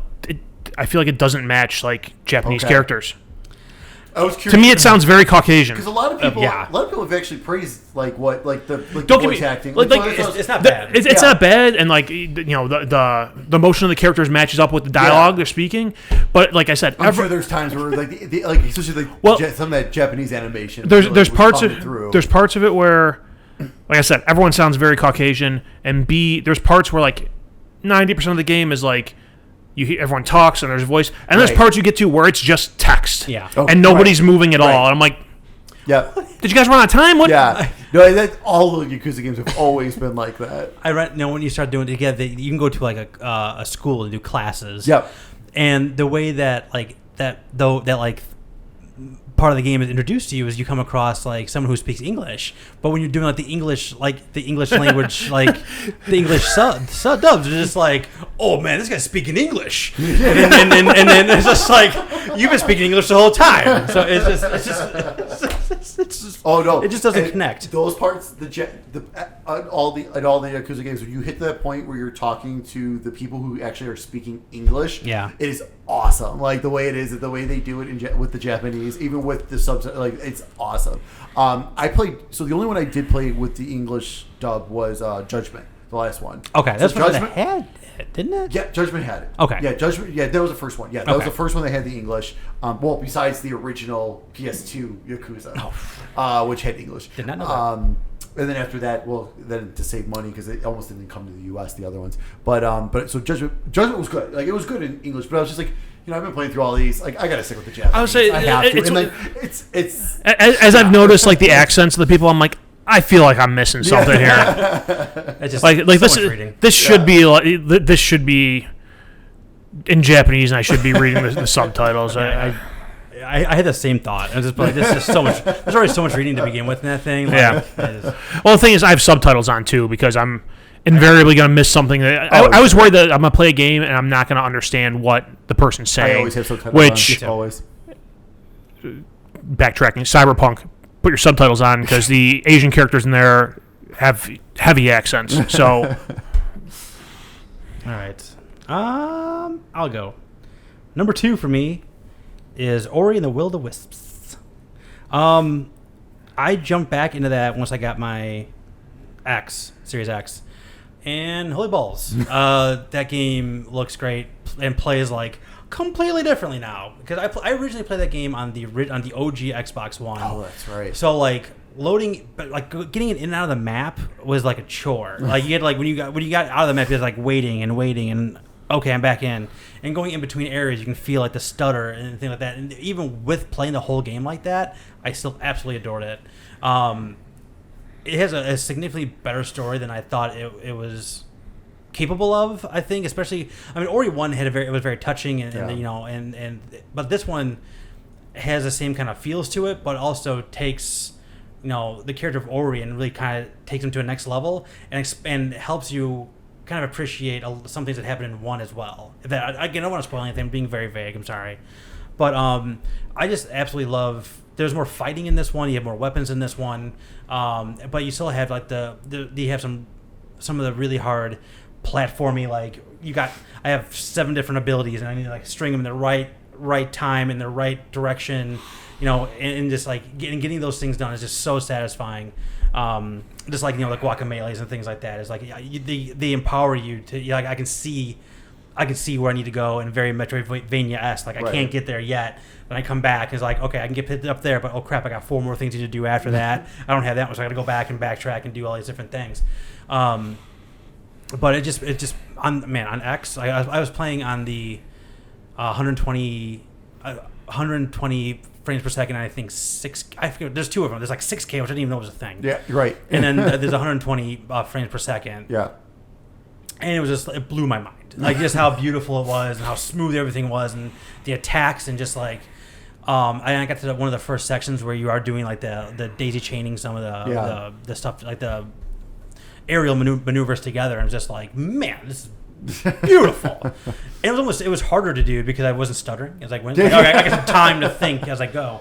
But even like I said, even with it being hampering like that, and I still loved it as much as it was. So I think honestly they gave it more credit for me because I shouldn't have liked that game as much as I did based on the performance of it. But going back into it, be like, yeah, no, this game's amazing. On Game Pass, if you have an X, it's one of those like showcase type of things. A lot of people can kind of get. It's one of those things that a lot of people can get into, and you can't finish the whole game without doing a lot of the really harder platforming pieces of it. But you do miss like upgrades and whatever. But man, it's absolutely gorgeous, and I do absolutely adore that game. So, Ori and the Will of the Wisps is my number 2. All right, number 2. My number 2, which I think you already talked about. Someone talked about it. Astro's Playroom. That is a game that I was lukewarm on when I first got it. I was like, this is a tech demo. It's stupid. But then after we talked about it, and I think you pointed out more about how all those video crew guys were acting out stuff from other games. Like, I suddenly got 1,000,000 times more into it. I'm like, oh, I got to see all these guys and see what they're acting out. And, I went back through and collected all the artifacts and, ended up platinuming the game because I think by the time I finished, I had like 10 artifacts left to collect and 2 puzzle pieces or something. And I'm like, well, I'm 90% of the way here. I might as well finish it up.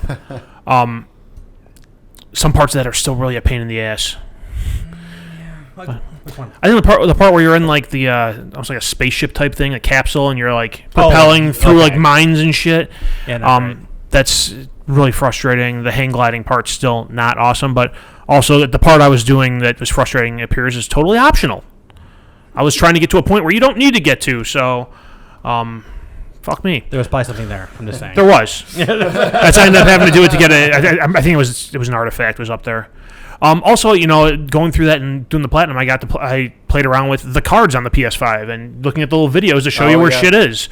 Because I'll be damned if I'm going to get a platinum in that and try to figure all this out on my own. That's not wasting my time on that. But yeah, at the end, like everything you already mentioned, like the attention to detail, the nostalgia, the care they put into it, the fact that you get all these pieces of the blast from the past. For me, my childhood and teenage years of all this PlayStation crap. And then you can go into the lab area and you can interact with all of it. Yeah. I mean, you sit there and press buttons and the system's power on, and you hear the power on chime for every generation of PlayStation system.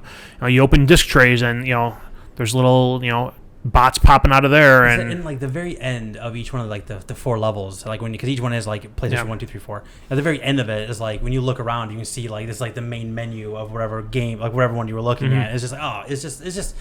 You just can't look anywhere without seeing something like, oh, that looks cool. Like, oh man, I do remember that. Like, it's just every inch of that thing is just so detailed. Right. I mean, like even down to like you mentioned the music, like these customized songs they made with lyrics about a GPU. I mean, what the hell? So awesome. It's just like so much attention to detail and so much care went into it. And I mean, I still think it's a matter of perspective of how you look at it. If you want to look at it like it's a tech demo, it's a tech demo. If you want to look at it like it's really jump into it and treat it like it's a game and explore and find everything that's there, there's a ton of stuff for you to explore and find. And if it was part of your childhood or teenage years or you've played those games, like you'll get a reference and smile at damn near every one of them and get a bunch of joy out of a game that you paid nothing for. Yeah, 100%. Oh, you paid $500 for it. No, I didn't. All right, we are at the precipice of number 1. However, before we get in there, honorable mentions. I have a lot, so I guess I'll just start. I already talked about Cyberpunk 2077, but I didn't want to mention it again here because I did really enjoy my time with it. Let's go from top to bottom here. No particular order. Tony Hawk 1 and 2. Yes. Played so much of that. Got 100% on both 1 and 2. I didn't do any challenges, things like that. And I was like, this is great. And I just... Again, the nostalgia trip on that one was worth the price of admission. No, it's a great return to form after the clusterfuck that was Tony Hawk 5. And some of the Tony Hawks that came out previous to that. Yeah. Like, I really hope they put out 3 and 4, and I hope they. I would hope. I would. I would love if they just put out 5, and then just like one of those things was like, Tony Hawk 5 never happened. This is Tony Hawk 5. This is 5. Like, give this group a chance to like make their own. Yeah. You know what I mean? Ghost of Tsushima. I played a lot of that game, but bounced off it once I realized I feel like I've done everything. But it's just beautiful, gorgeous, unbelievably. There's a PlayStation 4 game, and it just does so much with the atmosphere, and it gives you like those quiet moments of you sitting down writing haikus, but the fighting is really great. But I just feel like after I finished the first section of the games, like I've done everything, and I got into like a third of the way through the second section. I was like, I've done everything this game has to offer. I absolutely adored Fall Guys Ultimate Knockout for about a month. The kids still play it. Spider-Man and Miles Morales for everything you said. That was the one I was just like, I don't know if it's going to make it or not. Yakuza dropped it off the list. That's okay. Resident Evil 3 remake did come out this year. Not as good as 2, but I did enjoy 3. It was there. Here are the games I haven't talked about yet that I played. Call of the Sea, which was a adventure game, Series X exclusive, I believe, or Microsoft exclusive. Playing on Series X. It's walking simish adventure game where you're. I'll probably talk about this more next time because I want to get more into it because it's not on my list because it's already been. You're yawning right now, so it's been a while. It happens. No, I'm not judging. I'm not judging at all. I'm just pointing it out. It's been 83 years. Hour and 20 minutes, so not too bad. It was really good, and it definitely wasn't what I thought it was. Even 2/3 of the game into it, like I was like, "Oh, this is where we're going with it." A lot of people have been talking about this. It's good. It has some very interesting puzzles and like really just like, man, that was really hard. Like I really got to pay attention to a bunch of environmental details to get to it. Like almost misty, like almost that obtuse. Interesting. But it also has a really good story around it, and I guess I don't know of all the nerdy stuff I know a lot about. Like I don't know jack about like Lovecraft and like H.P. Lovecraft, like what that means. But I guess it's like a twist on the H.P. Lovecraft story. Oh, okay. Cool. But yeah, man, it's really really neat, and the environments are beautiful. It's almost like how do you know how to describe it? But I mean, it's like it's not realistic, but it's like almost cartoony. Is a way to explain it, but there's a lot of really good depth in there in terms of just like puzzles and gameplay and walking around and seeing things and seeing your character grow. It's very neat. I definitely recommend it. I did play Sackboy. Thank you for borrowing it. Yeah, no problem. Played for about an hour and a half. Yeah, beautiful, super fun. Gonna buy it at some point. It just wasn't going to make my list. I just knew it wasn't going to make my list, so I didn't want to put too much more time into it. The music level was super fun. I was like, Amelia, get in here. So I got to show you something. That level was so awesome. Yeah, it was super fun. It's like just play, like X is jump, circle is dive. Yeah. Play this level. Go. Yeah, but I really did like it. It is absolutely gorgeous and super fun. I got to the point where I think where Art was saying like it goes from like super fun like platformer to like this is kind of hard.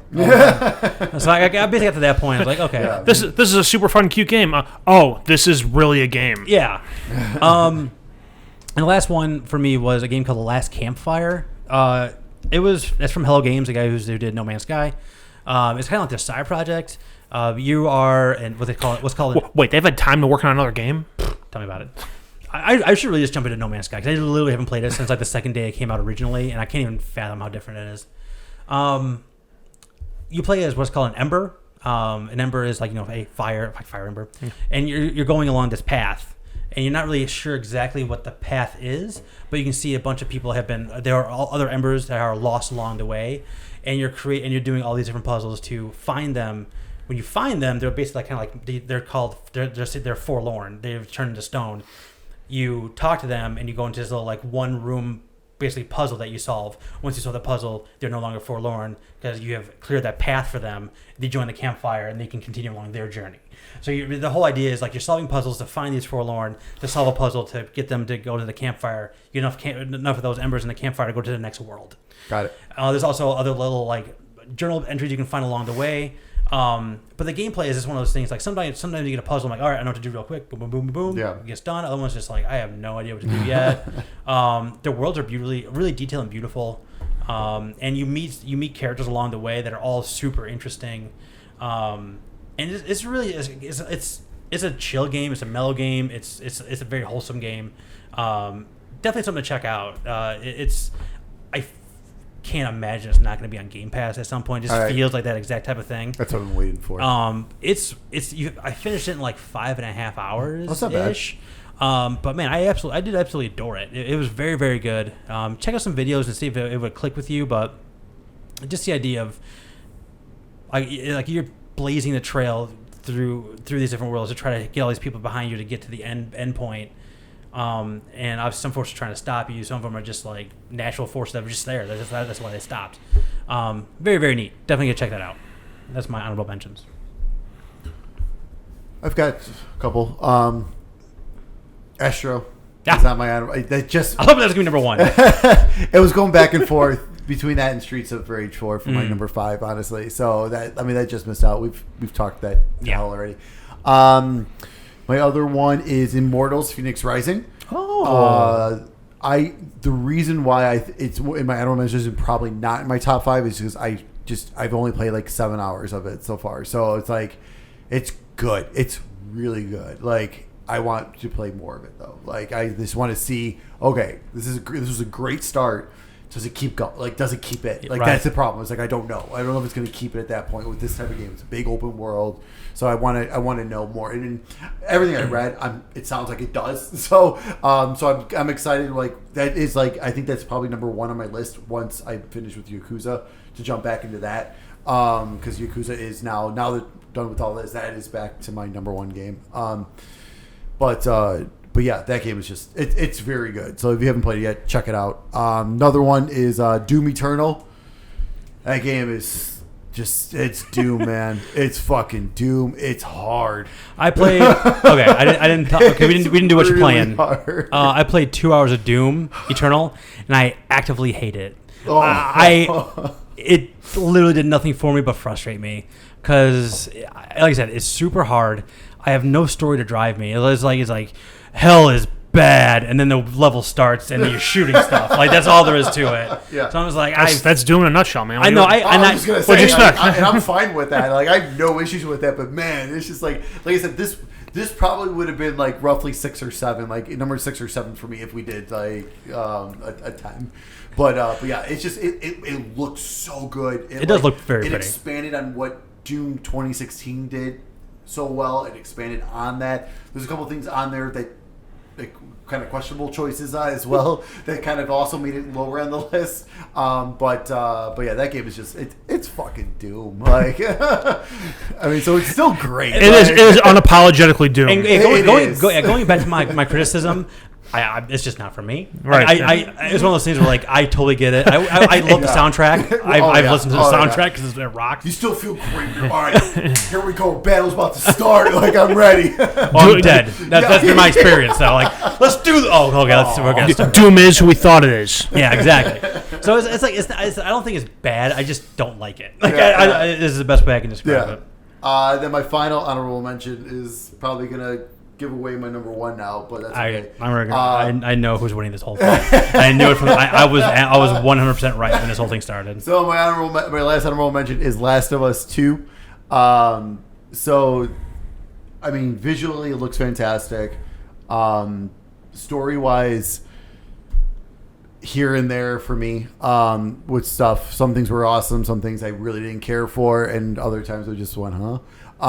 And God damn it, like Naughty Dog, your gameplay is just really brings it down for me because I had to force myself to get through the gameplay just to get the story, and that's why as much as I joke, that's why I said if Naughty Dog did Life is Strange type games or like more of the style of like how Telltale did, but on their AAA level, I would probably shit myself. Like I'd probably be like, yes, this is amazing. But they would probably win Game of the Year almost every year. Like I mean, just because they are good storytellers. Like even though there are definitely questionable things about this game for me, story wise, but they still know how to tell a story. Like you know what I mean? Like they still know how to keep you going. Like let's put it that way. But yeah, so yeah, that's an honorable mention. All right, honorable mentions. Crap, let me pull the list out again. So basically all the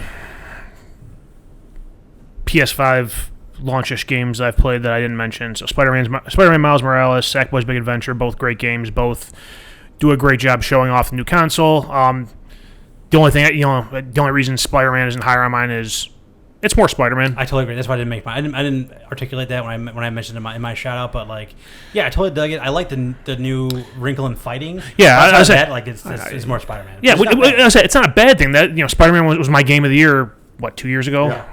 So, again, not a bad thing. Just there's other games I thought did more to wow me. Yeah. This year, like I said, Sackboy, great game. Music levels are great, but like I said, it hits that point where it goes from, fun, colorful platformer to oh fuck, this is actually a game that's going to challenge me. Call of Duty Black Ops Cold War. I like the Cold War setting. Oh, go ahead. I'm sorry. I haven't jumped into the multiplayer in a couple weeks. When I did play it, I liked where it was at. It seemed relatively fair. There was none of this quick scoping bullshit. People hadn't figured out the jumping, sliding shit yet. Towards the end of when I was playing, people were starting to do more of that. So I don't know if people figured out how to mod controllers or get keyboards and mice working or what the hell was going on. And like I said, the quick scoping is not a thing. I'm sure enough people are going to piss and moan about that Activision's going to cave and revert that and make it a pain in the ass again. So when I played it, I enjoyed it. I'm sure if I go back to it a month from now, there's a good chance I'll hate it. Like I said, I really like the Cold War setting. That's another one that throws back to my youth. That was a whole thing in the 80s when I was growing up. So okay. I also played all the way through Call of Duty campaign. I loved it 2/3 of the way through. No. Because they have these little side missions, and the way you get to these different side missions is you can start the side missions whenever you want. They give them to you pretty early, but as you play the different levels, you can find evidence that you intel. Thank you. That you tie into these levels. Come on, it's like Black Ops terminology. Jesus. Intel. Have you even served in the military? God. No, I haven't. Neither have I. So you find these intel pieces that like tie into those each individual one. Like each level has like one or two different intel pieces that you tie in there. And then once you have all the intel pieces, you actually do like puzzles, like actual puzzles to like solve a thing, and you go into the level. Like, this is awesome. Like, I'm doing espionage stuff, and this is so freaking cool. And then, like, I don't think it changed the level at all. Like, right. I've solved both puzzles. I'm like, all right, cool. What did that do for me? No idea. Absolutely not. I didn't get an achievement for it or anything like that, I don't think.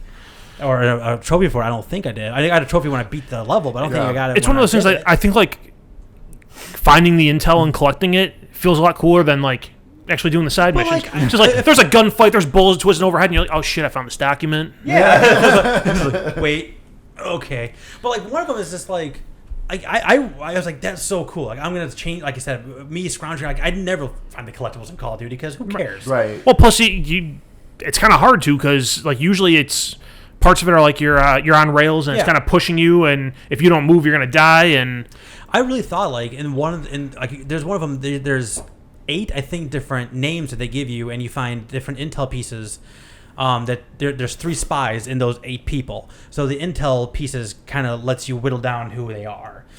And I found out who the 3 are. Cool. I don't know if I'm right. They don't tell you if you're right or not until after the mission. Yeah. But the mission is like, they have the main bad guy who is working with these 3 spies. The mission is like, you got 15 minutes to clear out this base and get this bad guy. That's it. So so basically it's a normal Call of Duty mission but with a time limit. Yeah. But like, why did I find these 3 guys? Yeah, right. You're like, oh, you got the right guys. Cool. But what? Neat. I mean, like I just. What does that do for me? Literally nothing. What does that do for the war? So like literally, I thought I was going to get to these missions. I was going to get to these intel pieces, put it all together, find something, and change the way I was going to play the game. Yeah. Like I was going to. Oh, I found these 3 people. So these 3 people I'm going to interact with in a short form to find out where the guy is. Like 2 guys.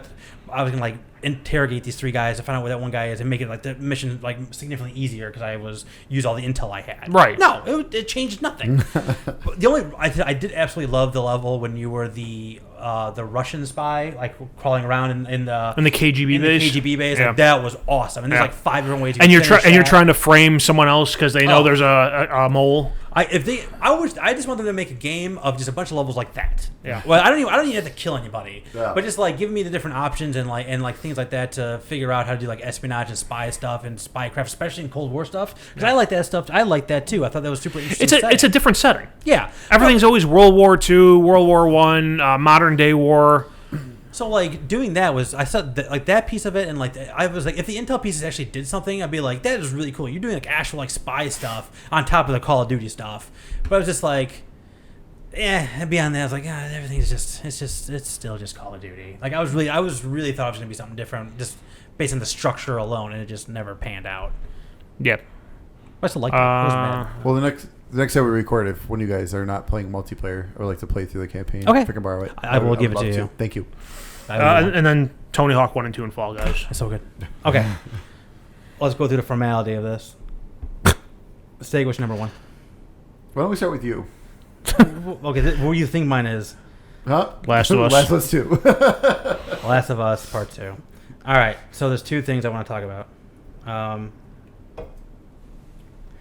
So I was thinking about this. One of the things I did was I rewatched one of the reviews of this game, and I was really kind of reflecting on it. And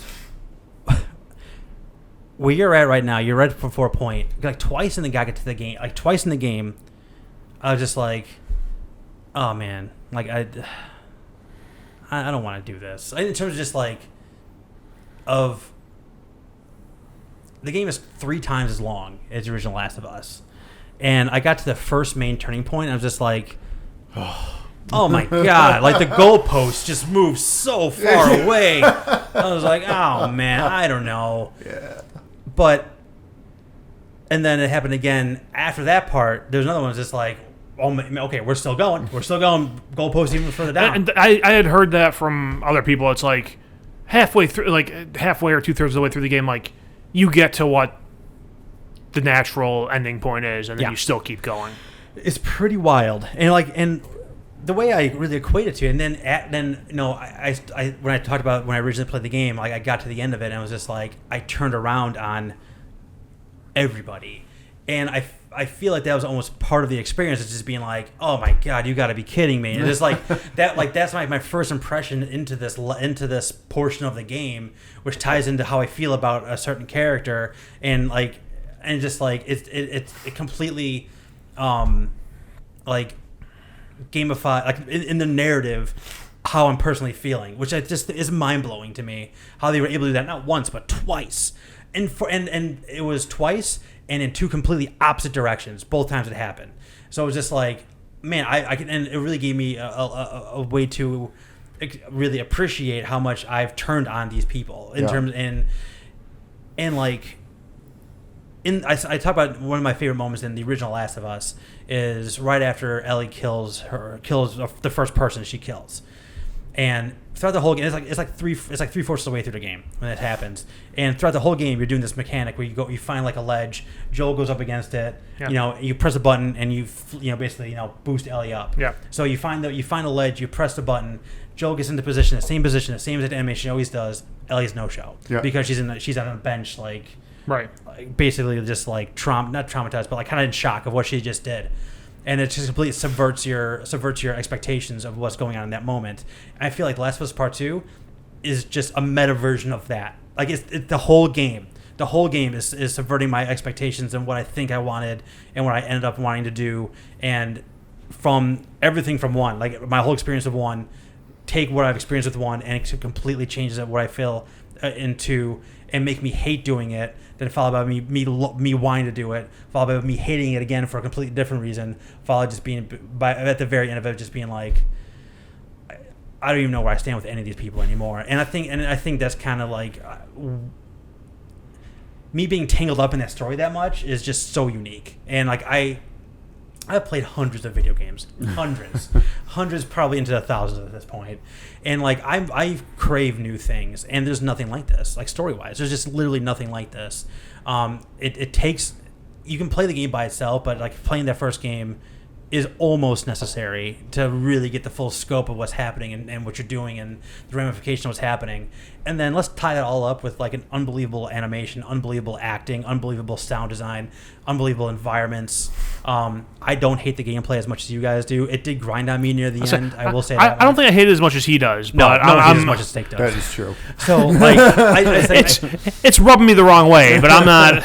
I'm not sitting there saying we should make Telltale games from Naughty Dog. Yeah, so I mean, there is parts of it that is repetitive, but it doesn't have to be because you do have options. So like, it's like one of those things when people complain about the pacing of an open world game. Like you're creating the pace of the open world game.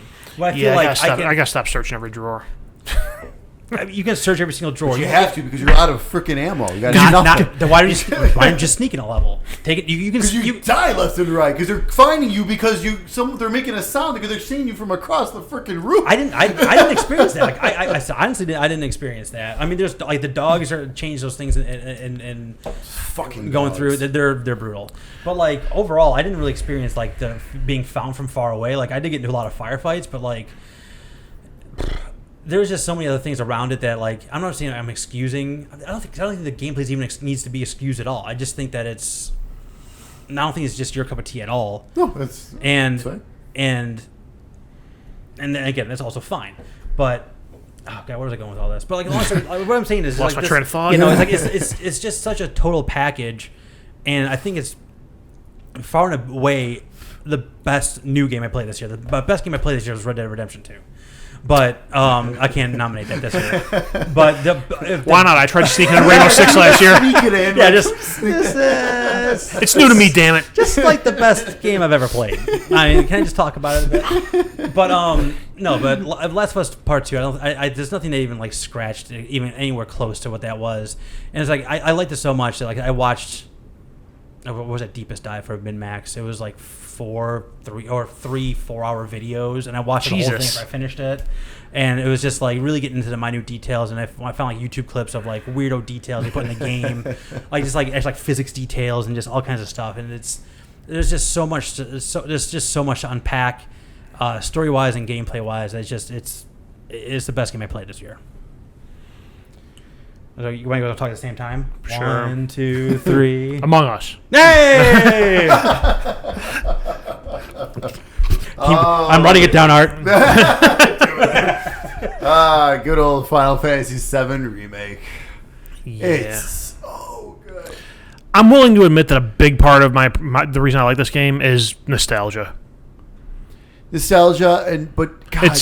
It's telling a story that I've played probably half a dozen times and doing it well with added depth. Yes. Visually, it looks just absolutely stunning. I still can't figure out how it's running on a PlayStation 4. I've never seen how it runs on an original PS4. I'm kind of curious. Yeah. Because on the Pro, it's just absolutely incredible, and I can't just imagine it on a normal one. Right. But yeah, and I mean the gameplay. I mean, like we've talked about before, it's at first it was like, all right, how's this gonna go? And then but then after a few hours, you're like, oh, I got it. Like I get it now, and then you hit that point where it clicks, right? And then it's like, this is cool. Like you have so many options, right? And yeah, it tells a familiar story. It adds a couple new twists to it. And like I said, it adds a ton more depth when you have those at the beginning when you're blowing up reactors. It adds a ton more detail to it that I just felt it definitely wasn't there in the first one. In the first one, you're watching the news clips while you're at the Avalanche base, and they're talking about terrorist attacks, and it never really clicks with me until this one that like, oh yeah, you are the fucking terrorists. Right. It doesn't matter, and it's broader picture. Look at not justifying it, but look at like terrorists in the real world. Like they think they're the hero in their story. Right. Like no one views himself as a villain. Everyone views himself as the hero from their own perspective. Yeah. And that's one of those things that, again, until this version of the game where you're walking through the city after the explosions and all the destruction, like, I never grasped, like, that part of it from the beginning, even though it's telling you right there, terrorist group Avalanche is blowing up Mako reactor. Right. No, this game you definitely feel like, because it's such a, it's such a more lively world and everything, so you feel like the citizens, like how they're affected and everything, because you actually talk to them. You actually have story lines with them. You get to meet these new characters, and then even like some of the new stuff, like some of the reimagining parts of this, where it's like, okay, this is not following Final Fantasy VII. This is kind of its own thing. And, I mean, I think was done extremely well. Like, I mean, it was good. Like, it was for the most part. Like, I mean, it was just like. Oh, like I want part 2 now. I think those parts did exactly what they intended them to do for me. It made me curious about the next part of the game. Yeah. Yeah. Mike's angry. I'm seething right now. Is this still over the whole naming thing? Oh yeah. Okay. Art Steak gave me the game to play. He gave me Sackboy and he gave me Final Fantasy VII. I was like, no, I'm not gonna be morally bankrupt. I'm not gonna play this game. That's not actually what happened. What actually happened was I really liked Yakuza, and I didn't get to it. I'll say he's not asking you to make a vote for communism here or something. I'm playing a part here. That's fine. I play parts all the time. But yeah, go ahead. I was gonna say it's going into the game. Like I was very much on the cautiously optimistic train. Like I wanted to like it. I was hoping I was gonna like it, but the combat when I played in the demo, I wasn't a huge fan of. Still not the best combat in the world in my eyes, but not enough to break the game. When you get later on and you figure out how like they still call it the ATB bar, whatever the hell. The active, when you learn how to, balance that and your spells and your items and all that kind of stuff, it definitely makes it better. Still not, like I said, still not the biggest fan of the combat, but it's not as off-putting as I thought it would be. But the story is really good. And like I said, it scratches the nostalgia itch, and it nostalgia taking me back to a happier time than 2020. That's like the theme of a lot of your lists. Yeah, that is. Yeah, that's exactly. I noticed that at the end. I'm like, okay, the theme of my list is nostalgia. And Last of Us. That's nostalgia too. It is the first one. Good point. I mean, it's not high school nostalgia, but the first Last of Us I think I played when I was at home recovering from surgery. It was a great time. Best time. Yeah. Anyone want to talk a teenager into pulling out an intersection in front of me so I can T-bone him and tear a shoulder? I could use the money and time off. But yeah, no, it's I enjoyed playing it. I would say the other thing too, like, so playing through the original, like there's boss, main character battles. I'll call them. I wouldn't even consider most of them boss battles. There's main character battles, but here when you hit a boss battle at the end of a chapter, it's a fucking battle. It's not easy at all. No, it could take like upwards of like 20 minutes or even longer. I feel I feel is kind of refreshing. I feel like a lot of games, since we're in modern times where there is no real end game, you can, you die and you go back to the last checkpoint, which will be a couple steps before a boss battle, which is, I mean, it still does, but I feel like a lot of games don't really have hard boss battles. Granted, I've never played a Souls game, which I'm sure I would throw out the fucking window in 5 minutes. Right. Yeah, you would. You should play Bloodborne. Yeah. You should. It's free with PlayStation. Well, PlayStation Plus collection. That's true. Listen, let me get through all these half-played games I got on this fucking list. All right, you and I are even for the Horizon Zero Dawn and Super Mario Odyssey year, because you're going to finish Last of Us Part 2, and I think you're going to like it the best. I'll say 2 weeks from now, or whenever we record next, 2 weeks from now, I assume. Well, if we come back, I'll have finished that game, and if that would have been my number one, I'll tell you right then. It would need to, yeah. I will say, the final tally, it would even if we move it up, it would flop it. It would flip. It would have to flip. It would have to flip all the way to number one to change anything. Yeah. So, no pressure. I will say, I took a year off, but it feels good to be back on top. 4 out of the 5 years I've had the game of the year. This is the second time Art and I have shared this. Wait, because it was right. Ratchet and Clank. I did not. It's Ratchet and Clank. It was you and I for Ratchet and Clank, yeah. And then you and I for God of War and Super Mario. Yeah. And when it was Control. You guys were Control. Yeah. So it's good to be back to the Art.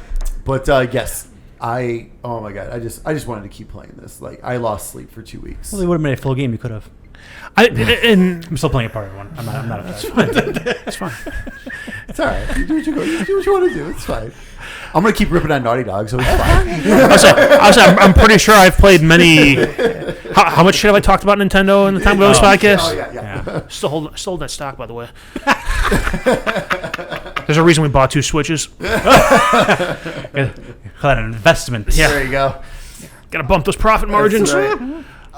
Yeah, no, I mean, and then the way like they ended it was just like completely different, and it was like, holy crap, cool. Yeah, I that's part of the reason why I want the second one to be here, is because I want to see what that leads to. Because, like I said, I wasn't thrilled about the fact that you're fighting and beating Sephiroth at the end of the first game in a series, when he's supposed to be, ultimate big bad guy who you can't touch with a 10-foot pole until you're all powered up. Granted, I know it was an alternate dimension and blah, blah, blah, blah, blah. I want to see... I'm curious how it's going to play out and how they're going to build off all that and explain all that. Well, that's what makes me wonder if they're... I wonder if, before we get part 2, if they will release a remaster of Crisis Core that was on PSP, because Zach is... I'll say, yeah... Zach playing such a big part, actually playing quite a big part in the remake, right? That'd be awesome. So I hope they do, because Crisis Core is awesome. I mean, either that, or they're gonna dedicate a handful of chapters in the next one to him, like they did. There was a Jesse chapter in this one. That's true. I could see like the first chapter is like you continue like the journey, and then like chapter 2 like that's like the flashback now, to like Zach or whatever. But yeah, come on, they gotta bilk like 7 games out of this. Well, yeah, of course. But no, I just call them all Final Fantasy VII Remake. That's right, every single one of them, just to piss Mike off even more. Just to make the marketplace more confusing. That's right. Sorry, I'm just final tabulating here.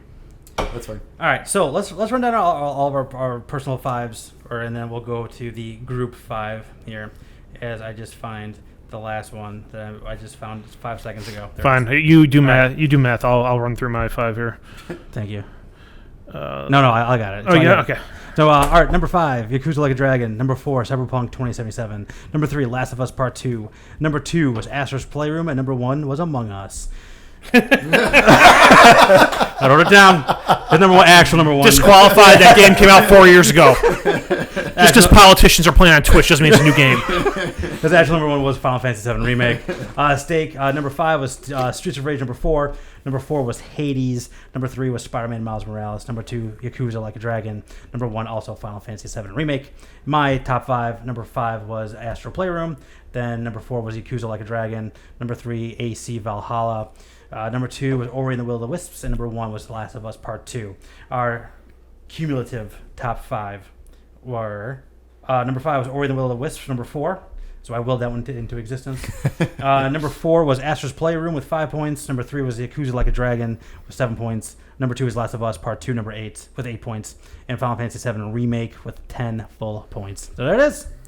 That is our list. How many different games do we have between the 3 of us? 1, 2, 3, 4, 5, 6, 7, 8, 9, 10.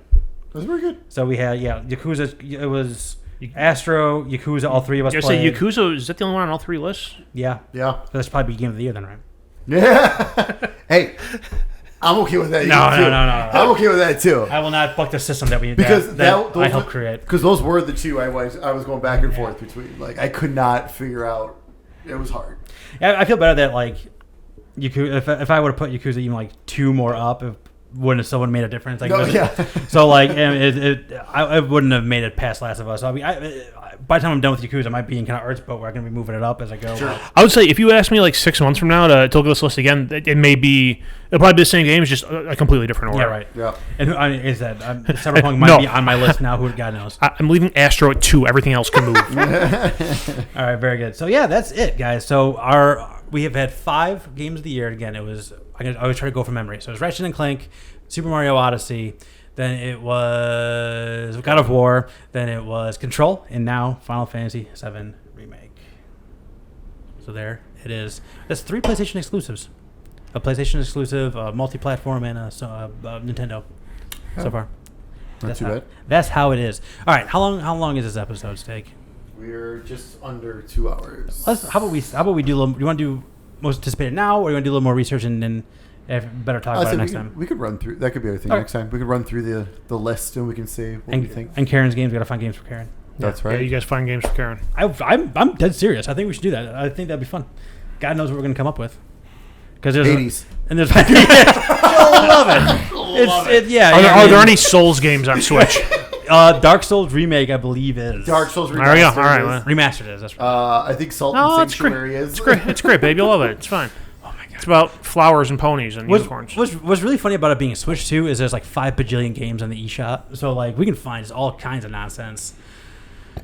Man, I'm more looking forward to that than the actual most looking forward to games. I think that's what are you looking forward to? Finding games for someone else. Galgun 2's on sale right now. Oh, there we go. I believe I think Heartful Boyfriend might be on a Switch now. She might refer me to a shrink if she plays that. If I tell her, yeah, you gotta play this game, it's great. But which one? Both of them? Is Doki Doki Literature Club on Switch? No, I don't. It should be. I think that it's only on Steam.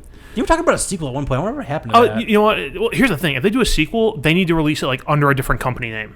Oh no, they will totally. That is exactly what's going to happen. Like it's going to be disguised, and then everyone's going to be like, and then also your sales articles. This is actually the sequel. Well, what would be really great is just like the company name's just Monica. Yeah, that would be awesome. If they did like this one, it was like a visual novel. If they picked like a walking sim this time, or it's like a different like genre, just like so it was like really like you're not at all sure it's them until it's too late. That would be really great. All right. Then is Doki Doki Literature Club like maybe our overall favorite game of all time? Like maybe the one that we all play. I was saying that's the one that I like. Honestly, will just at random times think back to him. I'm like, what a fucked up game. I was like, I know. No one like just to to talk to the explain it to the uninitiated. We used to do a thing called my gift to you. And it was like one of us would give someone else a game and give them a chance to play something they never played before or whatever. And we would cycle through, and then we would all play something. And I heard of Doki Doki Literature Club. It was on a bunch of people's like top 10 lists that year. Like, I don't know what this thing is. Everyone, I know it's not what you think it is. Let's all play it. And I was the first one to jump into it. And I remember texting you guys being like, don't stop playing this game because the game's only like 4 hours long. Yeah, it's super and short. For the first 2 hours, it's just a weird it's a visual novel. Yeah. There's nothing special Yeah. about it, and then it just goes off the rails. Oh my god, it's so crazy in an amazing way. It was one of those things where, like, I played for 4 hours straight to finish the game. And I was like, my retinas were just burned out by the time it was all said and done because it's like, I can't believe this is happening. I think I split it over 2 sessions, and it's one of those things like the game's free, but they have like a DLC pack or something. It's not really any DLC. Like, you need like the soundtrack or something. Yeah. I think I went and paid for that. I was like, yeah, you guys deserve money for this. It's really great. I don't know. Maybe, man. Well, we did a game of the generation already. I don't know if we can really. I don't want to reopen that game one. of the podcast. Oh my god. Let's put it that way. I still think, like you said, every once in a while think about that. I'm just like, God, it's so crazy. That would be up there. Hotline Miami would be up there because we all adore that game. Yeah.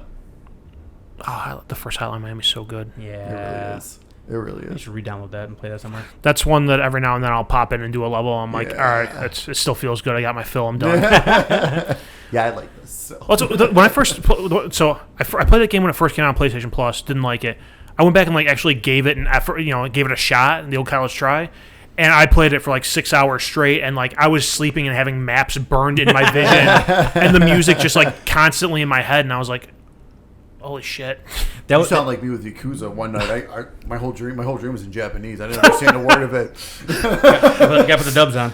But it's like, when you started the levels in Hotline Miami, it just shows you like the outline of the map, Right, yeah. and that like white outline with like the color around it, that was burned like into my retinas, and just I'd close my eyes and that's what I'd see, and just hear this techno music. I'm like, what the fuck is going on? Yeah, That's awesome. That's one of those. Like, I played that on the Vita. Yes, me too. And I'm laying in bed, I got the headphones in, and there's one of those things where it's like Beth like rolled up, like, you're still playing? I'm like, yeah. I can't stop. Oh my god, it's 3:00 in the morning. I need. Yeah, okay, sorry, babe. I'll go to bed. Yeah. And that's why Mike's no longer allowed to sleep in the bed. That's why I'm going to sleep on the couch tonight. Yeah, that's why. Yeah, that's exactly why. All right. So next time we're going to do most anticipated games of 2021, and games for Karen. Sound good? I like it. All right. All right. See you next time, Stickheads.